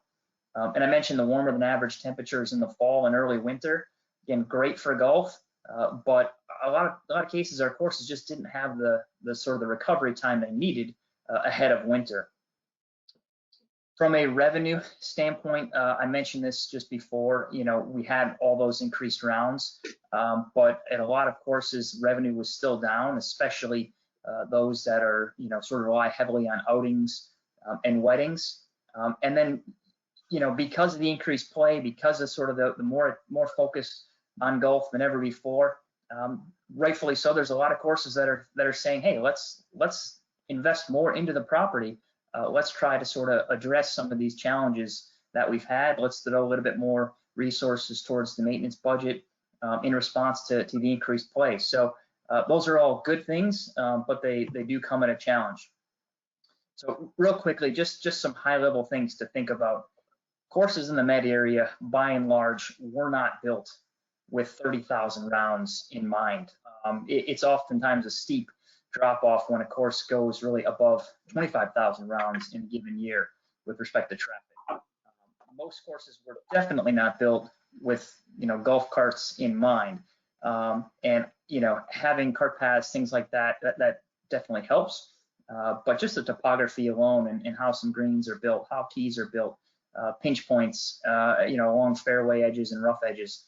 That's just what happens when it's an older golf course that was built before sort of the dawn of the golf cart age. So that leads to more wear and tear in those high traffic areas. Wetter holes are more particularly vulnerable. Courses had a lot of different tools and strategies to reduce the wear and tear, whether it's rope, stakes, signage, but those are not perfect, and they can definitely add to sort of the cost of maintaining the course, to try to have to move those on a daily basis. They slow efficiencies, things like that. So that's a big reason why a lot of courses are just sort of a little tired still as we start into 2021. Tees is something that you're probably going to notice right out of the gate, especially with par threes, practice ranges. We just had so much play. Any holes that players are hitting irons, you're probably going to still see some wear and tear on those because of the extra divots. And same thing, this is sort of goes hand in hand with what I mentioned earlier. A lot of the courses in our area really weren't built with this, 30,000 round, sort of target in mind. And so we've got small tees or smaller than desirable tees. And what do we do about that? Do we, try to enlarge tees in response to COVID? I mean, probably not, but some certainly are looking to do that. So just some things to think about there with what you're probably going to see. Still a little bit of that sort of hangover from 2020 as you start the season. So what can we expect in 2021? If I would sort of put my forecast hat on a little bit, I'm going to say we're going to continue to see increased rounds, really in response to COVID. Plenty of people are still working remotely. There are still, things that compete with our leisure time that are not fully operational. So all those reasons are sort of likely to suggest we're going to see, again, more rounds in 2021 than whatever a normal year looks like. So lots of courses have talked to me about seeing an influx of new members. So that's certainly something to think about. All the data that I've seen over the past year, the increased play on golf courses wasn't necessarily a direct response to increased members. It was a lot of existing members or existing golfers playing more. So I think you're going to continue to see that. So with some courses seeing, 25, 30%, 35% increase in rounds in 2020, I don't think we're probably going to get to those numbers. But I think it's a safe bet to suggest we could get to 15% higher, or maybe even as much as 25% increased play from a normal year. So being prepared for more play is really important because of all the challenges that we saw last year, and putting some steps into place to say, okay, we took it on the chin with golf carts or wear and tear on our tees. What can we do in advance of the 2021 season to kind of get ahead of some of this? So some things that I think are going to continue. Labor challenges are really the #1 issue affecting golf course maintenance around the country. The Met area is no exception to that. And it's a combination of, it's difficult to find seasonal staff, assistant superintendents, and especially interns. And assistant superintendents and interns are very, very valuable because, having another set of trained eyes. Turf science is very, very unique. You can teach some aspects of this, but having sort of that background really helps you when it comes to your management decisions.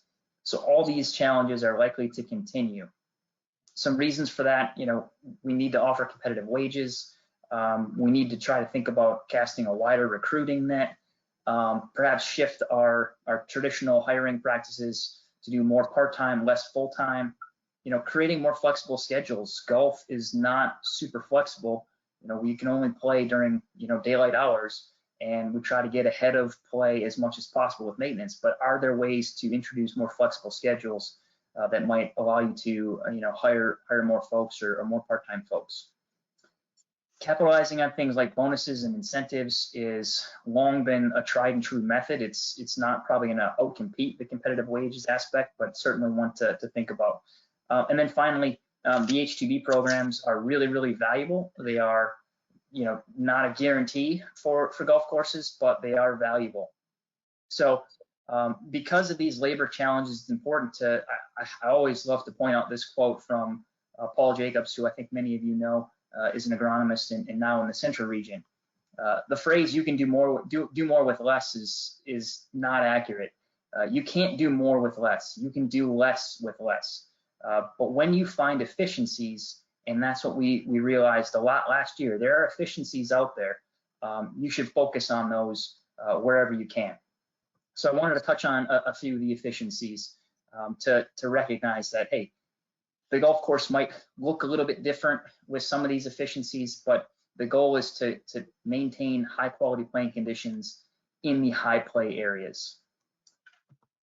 So one that's been a growing trend at golf courses, not only at golf courses in the Met, but golf courses all around the US and around the world, is the rise in sort of returning to using triplex mowers for greens. And there was a stigma at one point that triplex mowers were really something that, you know, modest budget or low budget courses really needed, and high budget courses, you know, shouldn't go down that route because of whatever reason. Modern triplex mowers will produce the exact same quality of cut. It's the exact same reel that will be on a walk mower. So you're going to have the same quality of cut.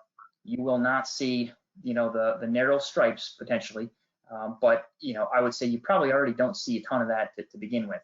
But some of the best courses in the area have completely eliminated walk mowing and found significant savings. It shouldn't come as a surprise. Triplex means there's 3 reels, so it's about 3 times faster than mowing with a walker. Now, with a lot of the older clubs in the area, with steep fall offs of greens and tight bunkers, and, you know, there are some challenges with triplexes that need to be considered.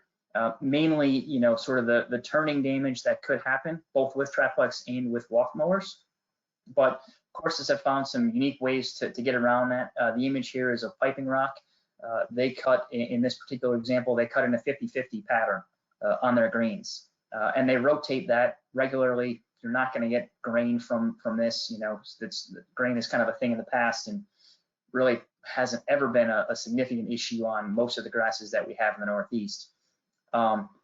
Another option, in addition to maybe a half and half pattern, is just sort of mowing up one direction, reversing and mowing back up that same direction, mowing all in one direction. So not as efficient as, you know, just sort of the back and forth, but it does eliminate some of those challenges that triplex can create when you don't have a lot of room to turn around. So definitely something to think about. And again, we've got an article coming out in the April 2nd issue of Green Section Record that highlights that even high budget clubs are looking to leverage the value of triplex mowers more and more. So it's definitely, the stigma has changed.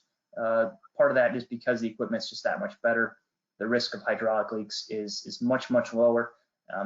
You know, if you've got triplex mowers that are 20 years old, okay, now you're potentially bringing on more risks there. But with modern equipment, you can really produce a fantastic quality of cut and potentially, you know, mow your greens more with fewer people. So that is one exception to my rule earlier.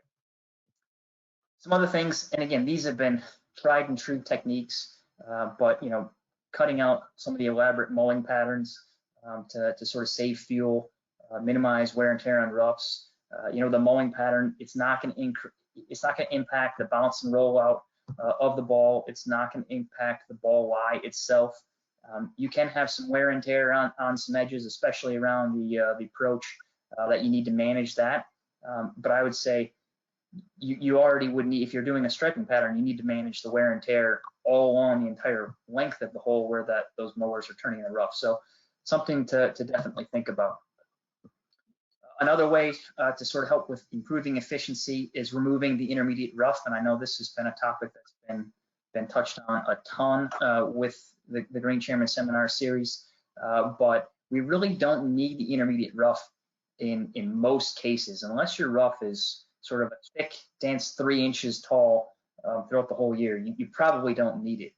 So by getting rid of that, whether that's converting portions of that intermediate rough to fairway, you know, or doing a fairway recontouring project, you can save fuel, save labor, oftentimes it's a specialized piece of equipment just for that intermediate rough. That's costly as well. You're going to see improved definition when you get rid of it. And in a lot of cases, that turf in the intermediate rough will probably perform better at fairway height than it would at that sort of 1.25 inch, 1.5 inch height. So something to consider. I like to throw this information out there. This was some data collected by Todd Rash at Ridgewood Country Club, but he basically got on the phone with, I think he went all the way down to the top 200 courses in the world and asked them, do you have an intermediate rough? And one of the things that he asked was, okay, if you have one like Oakmont, Pebble Beach, Wingfoot, is that somewhat because of the fact that you host, championships and you have sort of a thicker, taller, dense rough, and rough is sort of a key part of your golf course. And in most cases, that was the case. But you look at this list, and there's an awful lot of amazing golf courses that don't have this intermediate rough because it's just not needed in so many cases, like I mentioned before. Some other things to think about when it comes to efficiencies on the golf course is looking really at our primary rough and then our out of play rough. I understand the expectations have gone up in every part of looking at golf course maintenance, but there's no reason that rough can't be rough. And looking at how you can scale back on your maintenance, even for sort of the secondary rough that's still maintained at 2.5 inches or so, you could reduce some inputs there and be a little more accepting of some crabgrass or maybe some brown spots here or there. I mean, we've gotten to the point where we're spending a lot of time and money on primary rough, and it's not a key part of the golf course. You might hit it there, but that's not where you're trying to go. So thinking about letting rough be a little bit more rough does offer some efficiencies there. Same thing for natural areas. Let natural areas be natural. If you're trying to improve efficiencies, potentially save costs, reallocate that on more important parts of the golf course. The goal with naturalized areas in a lot of cases is to reduce inputs. So that means cutting down on pesticide applications and labor hours and only mowing them once or twice a year. I recognize what you see on TV or what you see at some of the best golf courses in the world with their higher roughs. They're not natural. They're highly maintained, very labor intensive, very costly high rough areas. And if that's your goal, then okay, that's fine. But if you're looking again to try to improve efficiencies and maybe maximize the value of the resources that you have and reinvest some of those dollars into fairways, tees, greens, whatever that might be, then letting those areas become a little bit more natural makes a lot of sense. We've got tools to help you understand kind of where your traffic patterns are in your golf course, to help you identify with data where some of those low play areas are versus high play areas, so you can make those decisions based more so on data than just sort of your intuition or your local knowledge, which very well could be right, but we live in a sort of a data age right now, and having data to sort of support your decisions makes a lot of sense. So we do have a GPS service that can help you pinpoint again where your high play areas are, where your low play areas are, and then you can figure out what you want to do with those areas and if you want to maintain them a little bit. Some other things, again, I think this is a good potential long-term change for a lot of golf courses to adapt to the times and look at sort of what are some things that we used to do and do we need to continue to do them. Water coolers on golf courses is a good example. These take an awful lot of labor hours each day, each week, each month, for 6 to 8 months out of the year. And a lot of courses got rid of them last year, just didn't put them out. And everyone figured it out. You brought a bottle of water, whatever it was. It wasn't a huge deal. So what I would say is, do we really need some of these, little extra amenities out there? It's an amenity, but again, what's the ROI on it? Is it a huge driver in terms of member satisfaction? People were pretty tolerant of it last year, and again, we figured it out. So something to think about there. Same thing with bunker rakes. You know, there's a lot of golfers and a lot of superintendents that have actually said, boy, it's better without having rakes on the course in general. Some of that was, you know, maybe a little bit of frustration that golfers may not have been raking them as well or as much as they probably should have in the first place. But when we got rid of them, maintenance efficiency improved, and you know, we didn't hear a ton of complaints from golfers getting in these, you know, big massive footprints or anything like that. So for the most part, I think it was, you know, definitely something to think about with, do we need, you know, certainly not as many rakes as what a lot of golf courses had out there, but I know there's some courses that are looking to continue this concept of, you know, putting rakes on carts, you know, things like that. So again, some efficiencies out there. This was mentioned earlier, but you know, reduced bunker maintenance. I'm working with a few courses that are going to be spending more money on their bunkers this year because that's their goal, is to try to get their bunkers that much better. And it's great that they're spending more money towards that area, so then they can actually accomplish that goal. What we saw last year with, you know, just sort of the maintenance pinch that a lot of courses were facing, that if we scale back a little bit on what we're doing to prepare a hazard, you know, there's definitely some efficiencies that are out there. So the Aussie method was something Chris Carson mentioned, and that's really where the edges are smooth. This is an image that shows that, where the machine rake is typically done on the bunker floor. Sometimes it's just hand raked, but a machine rake would be more efficient typically. And then the edges are smooth, you know, once a week or twice a week, whether it's with a squeegee or a paint roller. The guys in Australia actually use a broom. But whatever method you can do is one to think about. Chris said he found it didn't actually save labor at his course.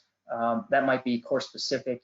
We've heard a lot of golf courses suggest that they actually can get their bunkers prepped and ready to go quicker using this method than their previous method. So again, every course is going to be different. But there is a potential labor savings there, and the improved playability is the biggest reason often why this method is done, because like Chris said, the ball typically hits that face and releases and comes down. You often have fewer buried lies. You could bring on some potential concerns with algae on those really firm faces because, you know, water sort of sits there and it doesn't dry out as quickly because you're just constantly compacting it and not loosening it up. So you may bring on, you know, a small side effect, but by and large, that's relatively small in comparison to the improved playability. Other items, again, we didn't have ball washers out on golf courses in most cases last year, and I didn't hear a single complaint. Maybe you guys did. Same thing for benches. Like we figured it out. Like golf survived for a long time without ball washers and benches. We had them, and we were forced to sort of take them off the golf course.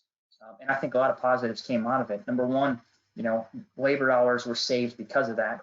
Number two, the aesthetics of a lot of courses was improved, and that may not be as important to some golfers as it is to others, but it's something to think about when you add up the costs of some of these items. It's definitely, you know, not a major driver in sort of that member satisfaction. So give that some thought. You know, do we really need to have these things out there?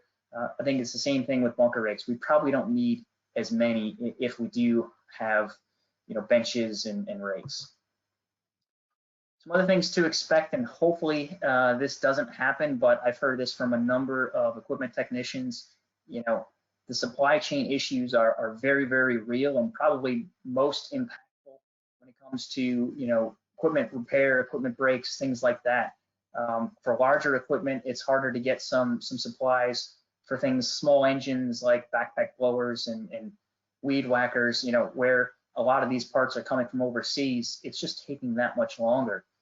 So, you know, it proves sort of when you invest in regular upkeep and keeping your equipment fleet up to date, so you have fewer repairs, it pays off. So hopefully we don't have anything major where, you know, a rough mower goes down and you can't get it back up online for, you know, 3-4 weeks. That has a big impact on the golf course.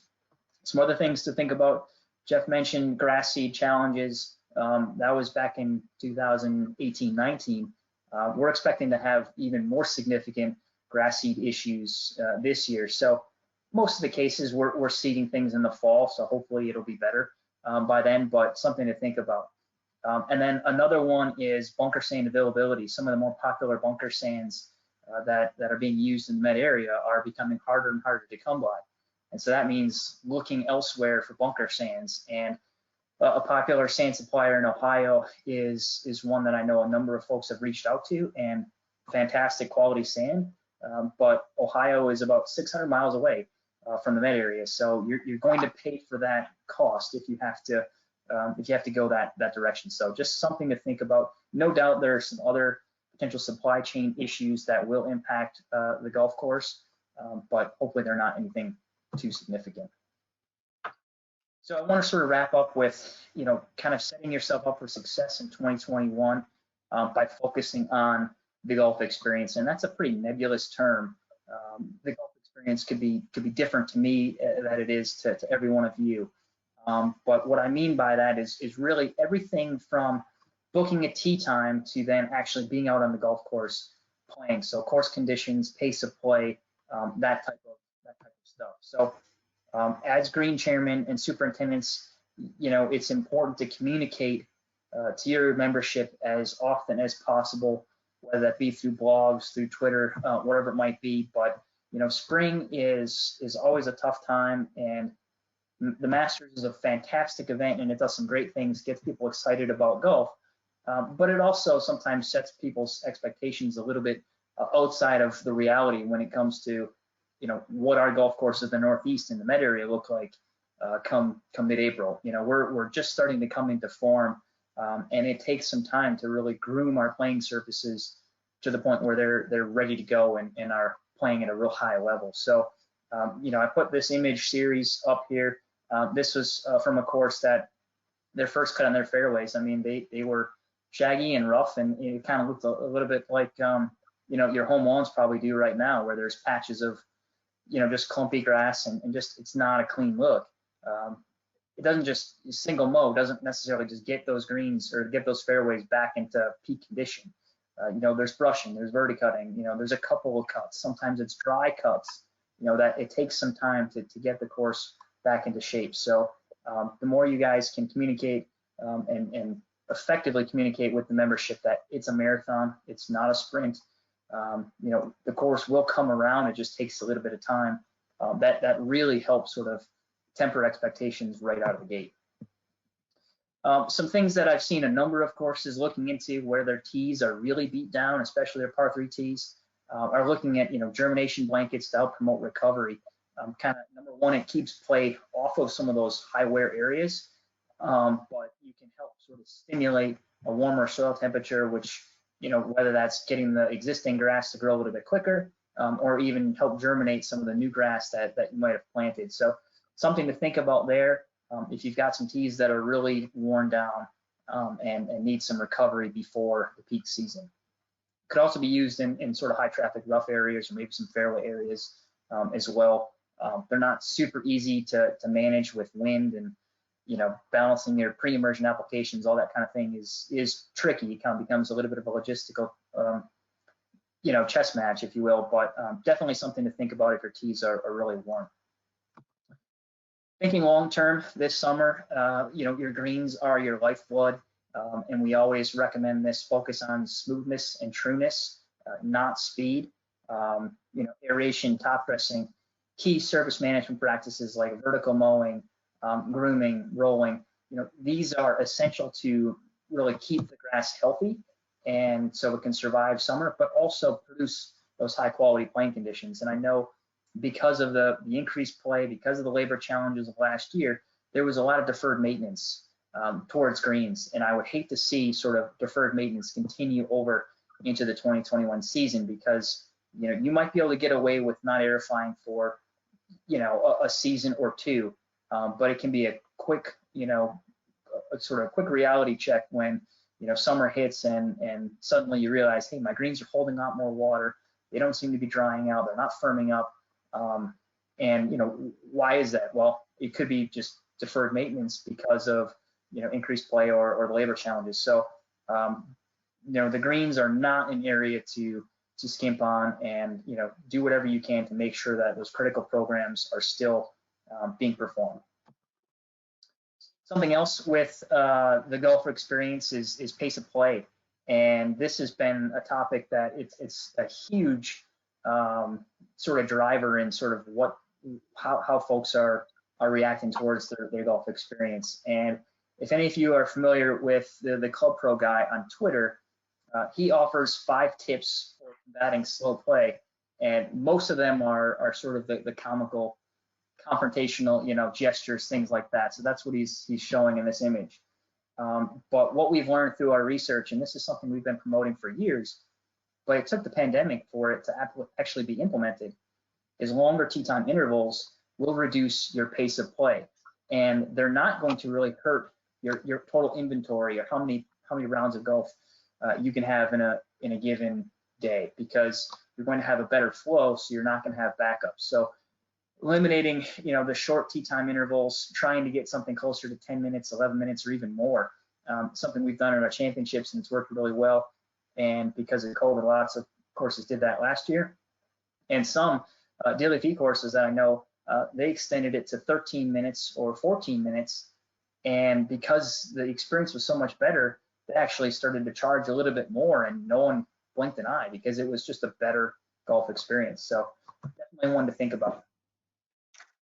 A key part of all this, and I mentioned this earlier, there are a number of golf courses that have been given more resources to maintain the course, and that's fantastic. Chris mentioned it in his presentation, that giving the superintendent the tools he or she needs to be successful, like more labor, will allow you to get closer to those expectations. But you also need time to maintain the golf course too, and that's a big challenge. And we saw that last year with so much play. It was hard to get critical maintenance practices like top dressing, like venting. Getting those things done ahead of play is really difficult. So we need to continue to focus on having maintenance days, whether that's closing an entire Monday, closing the morning of a Monday, whatever that might be, to perform some of those critical practices that certainly can be done if golf is allowed to be playing, but they're not going to be done very efficiently. And top dressing is a good example. If play is allowed at 7 a.m. and you're trying to top dress ahead of that, golf is going to catch that operation. And then you as a player, you're hitting putts sort of throughout the process, where one green might be fully prepped, top dressed, brushed, rolled. The next green might be just top dressed and not brushed, and then you might the next green after that might be top dressed and brushed but not rolled. So it's going to impact how you play on the greens. So whatever you can do to make sure you've got enough time to maintain the course, that's really got to go hand in hand with having more labor. So I know there's lots of questions as to how can we accommodate more golfers on our course, but I'd avoid things like tee times before 7 a.m. Definitely avoid just sort of back 9 tee times. It's not team times, it's a typo. And then it takes really a strong club leadership, starter, pro, GM, everyone to be on the same page, to not let folks just sort of bounce around on some of those maintenance days, or just jump ahead and go ahead and, all right, I see the tee sheet's full, but I'm gonna go jump on, hole 12 and play that loop. That really disrupts the maintenance practices out there. So whatever you can do to avoid that's going to help. And then as outings return, that's going to be good for some facilities' revenue stream and their capital budget. But anytime there's a shotgun start sort of earlier than 10 a.m., it puts a huge strain on the maintenance team. They just can't get a lot done. They can't stay ahead of those outings. So try to push those outings to late morning at the earliest, and really ideally kind of noon or later. Something else when it comes to some of the newer golfers that may be at your facility, think about golf from their eyes. And if they're beginner players or if they're juniors, whatever that might be, I think with the influx of new members and more rounds being played, I don't think golf is pretty hard. Now's probably not the time from a golf experience standpoint to make this the toughest test of golf for your members day in and day out. So focusing on sort of golfer-friendly conditions with rough, green speeds, hole locations. That's only going to probably help keep some of those newer players in the game, as opposed to potentially driving them out of the game, because it's tough for beginners. It's tough for everyone. And so if we make our golf courses, overly challenging, that maybe only creates more frustration. John, in the first presentation, mentioned on the golf experience, thinking about forward tees to accommodate players with slower swing speeds. This is something that has been done for a while, and a lot of courses in the Med area have, led by example to introduce more forward tees. So definitely something to think about to help improve your long-term golf experience. And then also something John Daniels had mentioned earlier was, some of the policies that we have in place probably aren't needed. I recognize tradition and everything else, and golf's a game of integrity. But as long as people are being pretty responsible, I think we could probably loosen up on some of these policies, whether that's cell phones, whether that's music, the golf hoodie. We'll see if that is really a trend that continues or not. But just, ask yourselves, do these policies really need to be put in place, or are there ways that we could potentially adjust these things? And then finally, I'd get creative. Chris mentioned that his driving range is the busiest place on the golf course, and I see that a lot at facilities as well. What else can you do to sort of keep people there, improve member satisfaction, or potentially add value to new prospective members? I've seen a number of courses sort of create these more enhanced TrackMan, Pro Tracer type driving range experiences, and it's a destination in and of itself. So definitely something to think about. And then finally, a lot of golf courses could introduce, these 3 or 6 hole loops that, give players that don't have the amount of time to play full 9 holes or full 18, an option. And, the Canal Shores property outside of Chicago is a good example where you can do these things fairly easily in a lot of cases and not disrupt, play for folks that are going the full 9 or 18. So again, lots of good options to get creative and to improve that golfer experience. So in closing, what does the future look like? I think still more unknowns than knowns at this point. It's crucial to, not sort of take our eye off the ball with respect to health and safety guidelines. Despite, vaccines going up, cases going down, things like that, there's still a lot of unknowns out there. So we need to stay diligent there. Like I said, I'd expect an increase of play again in 2021, probably not to the same level what we saw in 2020, but it could be at that same point. If you're looking to invest more into the course, again, be mindful of how that tee sheet and the resources available for maintenance are balanced. They need to be balanced. If the maintenance staff doesn't have the time they need to get all the jobs done, you're investing more into the property, which is great, but you're not maximizing the efficiencies. More labor, labor drives everything with respect to course conditions. So if you're really expecting things to improve, labor typically needs to go up at the same point. Keep in mind that it does take time in a lot of cases to see those changes, those positive changes with increased labor, increased operational resources. So not a lot happens quickly in golf course maintenance. So just recognize it's a little bit of patience. It will pay off over the long run. And then finally, I would say when it comes to larger expenses, capital expenditures, really focus on what matters at your golf course, whether that's the driving range, whether that's new tees, bunkers. Every golf course is going to be different, but you can probably calculate a pretty accurate return on investment for how you're spending on the golf course. So think about what's really going to drive member satisfaction at your properties and spend wisely in those areas. Again, thanks again for everyone's attention. Like I said earlier, this is a great program. Your relationship with your superintendent and your green chairman is crucial to the long-term success of the facility, and it's really a great partnership. So appreciate everyone's attendance today. It's only going to help put you guys in a good spot for having a successful 2021 season. Well, thank you so much, Adam. Appreciate it as always, and thank you for joining us. If there's any questions, please feel free to unmute yourself and ask them of Adam.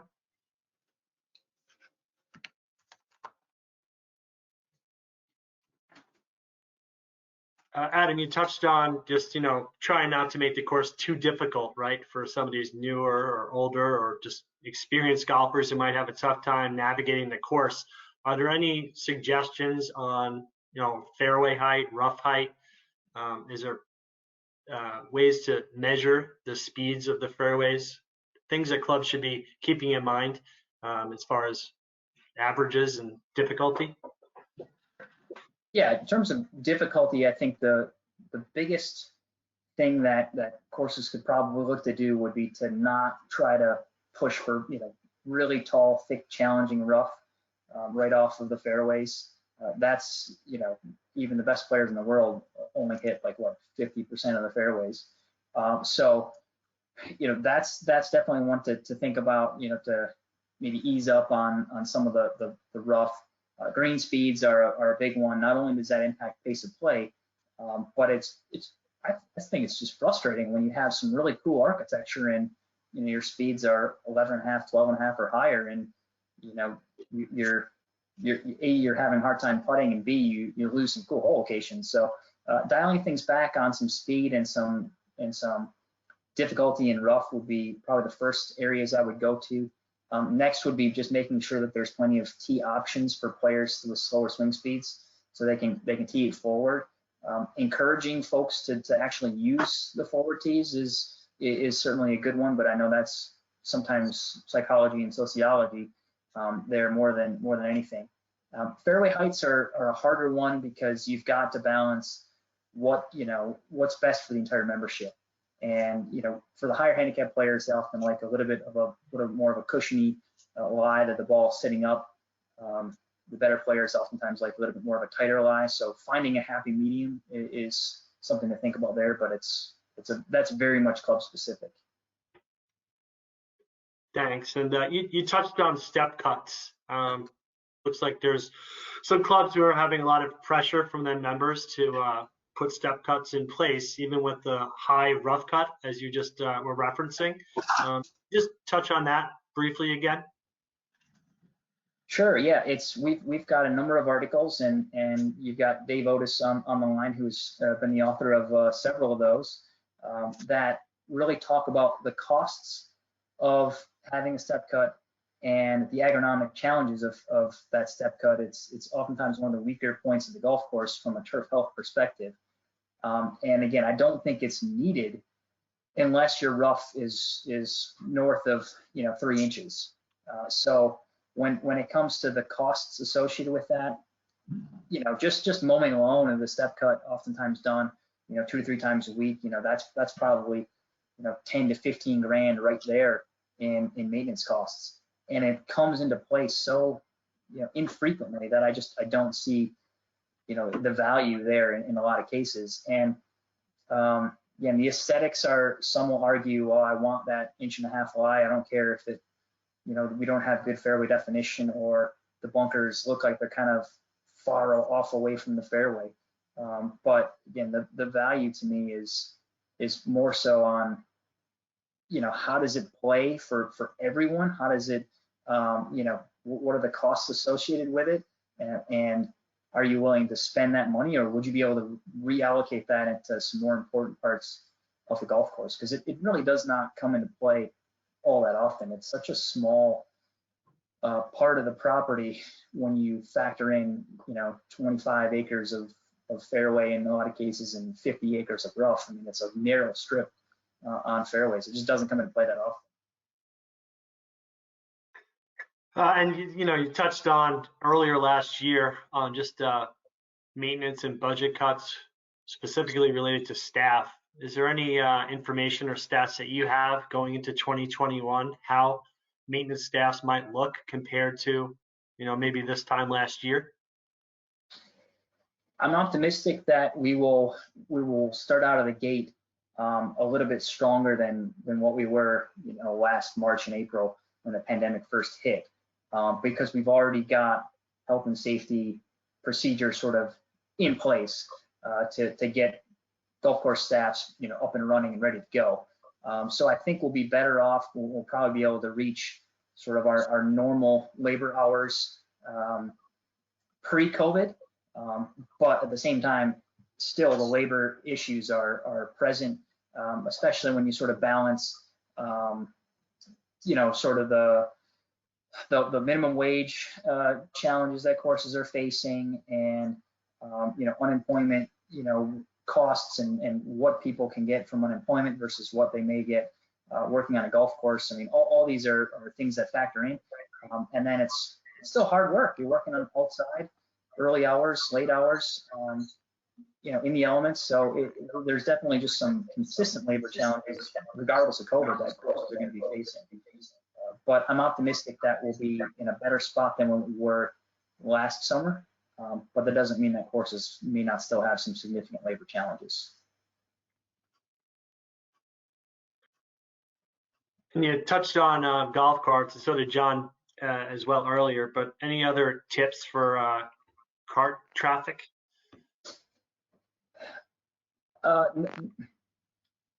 Ropes, stakes, signs, they can work. In other cases, courses just they don't want any of that. So the carts scatter as much as possible.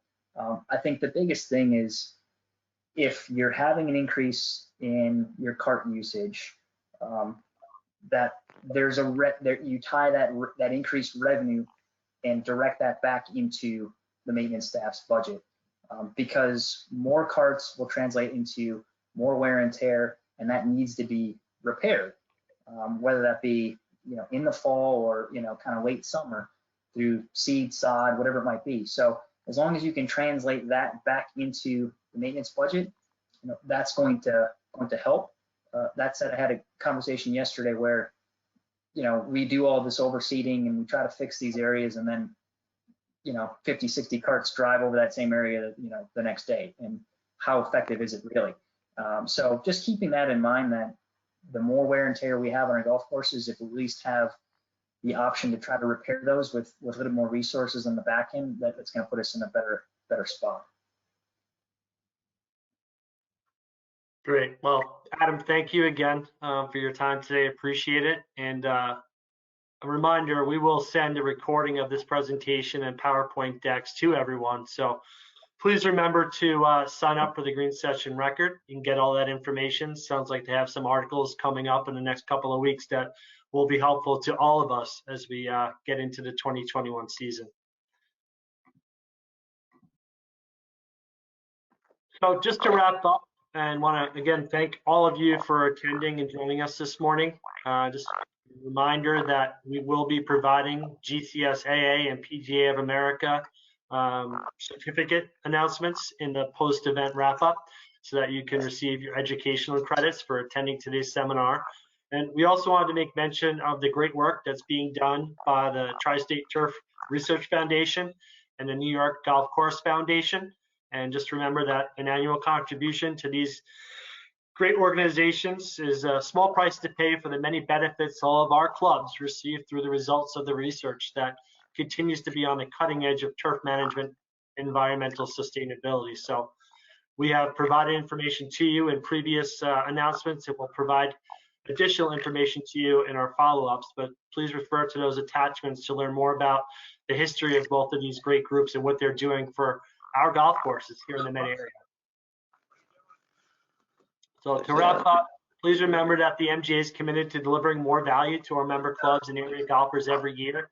And we aim to over-deliver and be the best we can possibly be, and hope today's meeting helps us in achieving that goal. So if we can be of service to you or your member clubs now or throughout the season, please feel free to connect with us and let us know how we can be of help.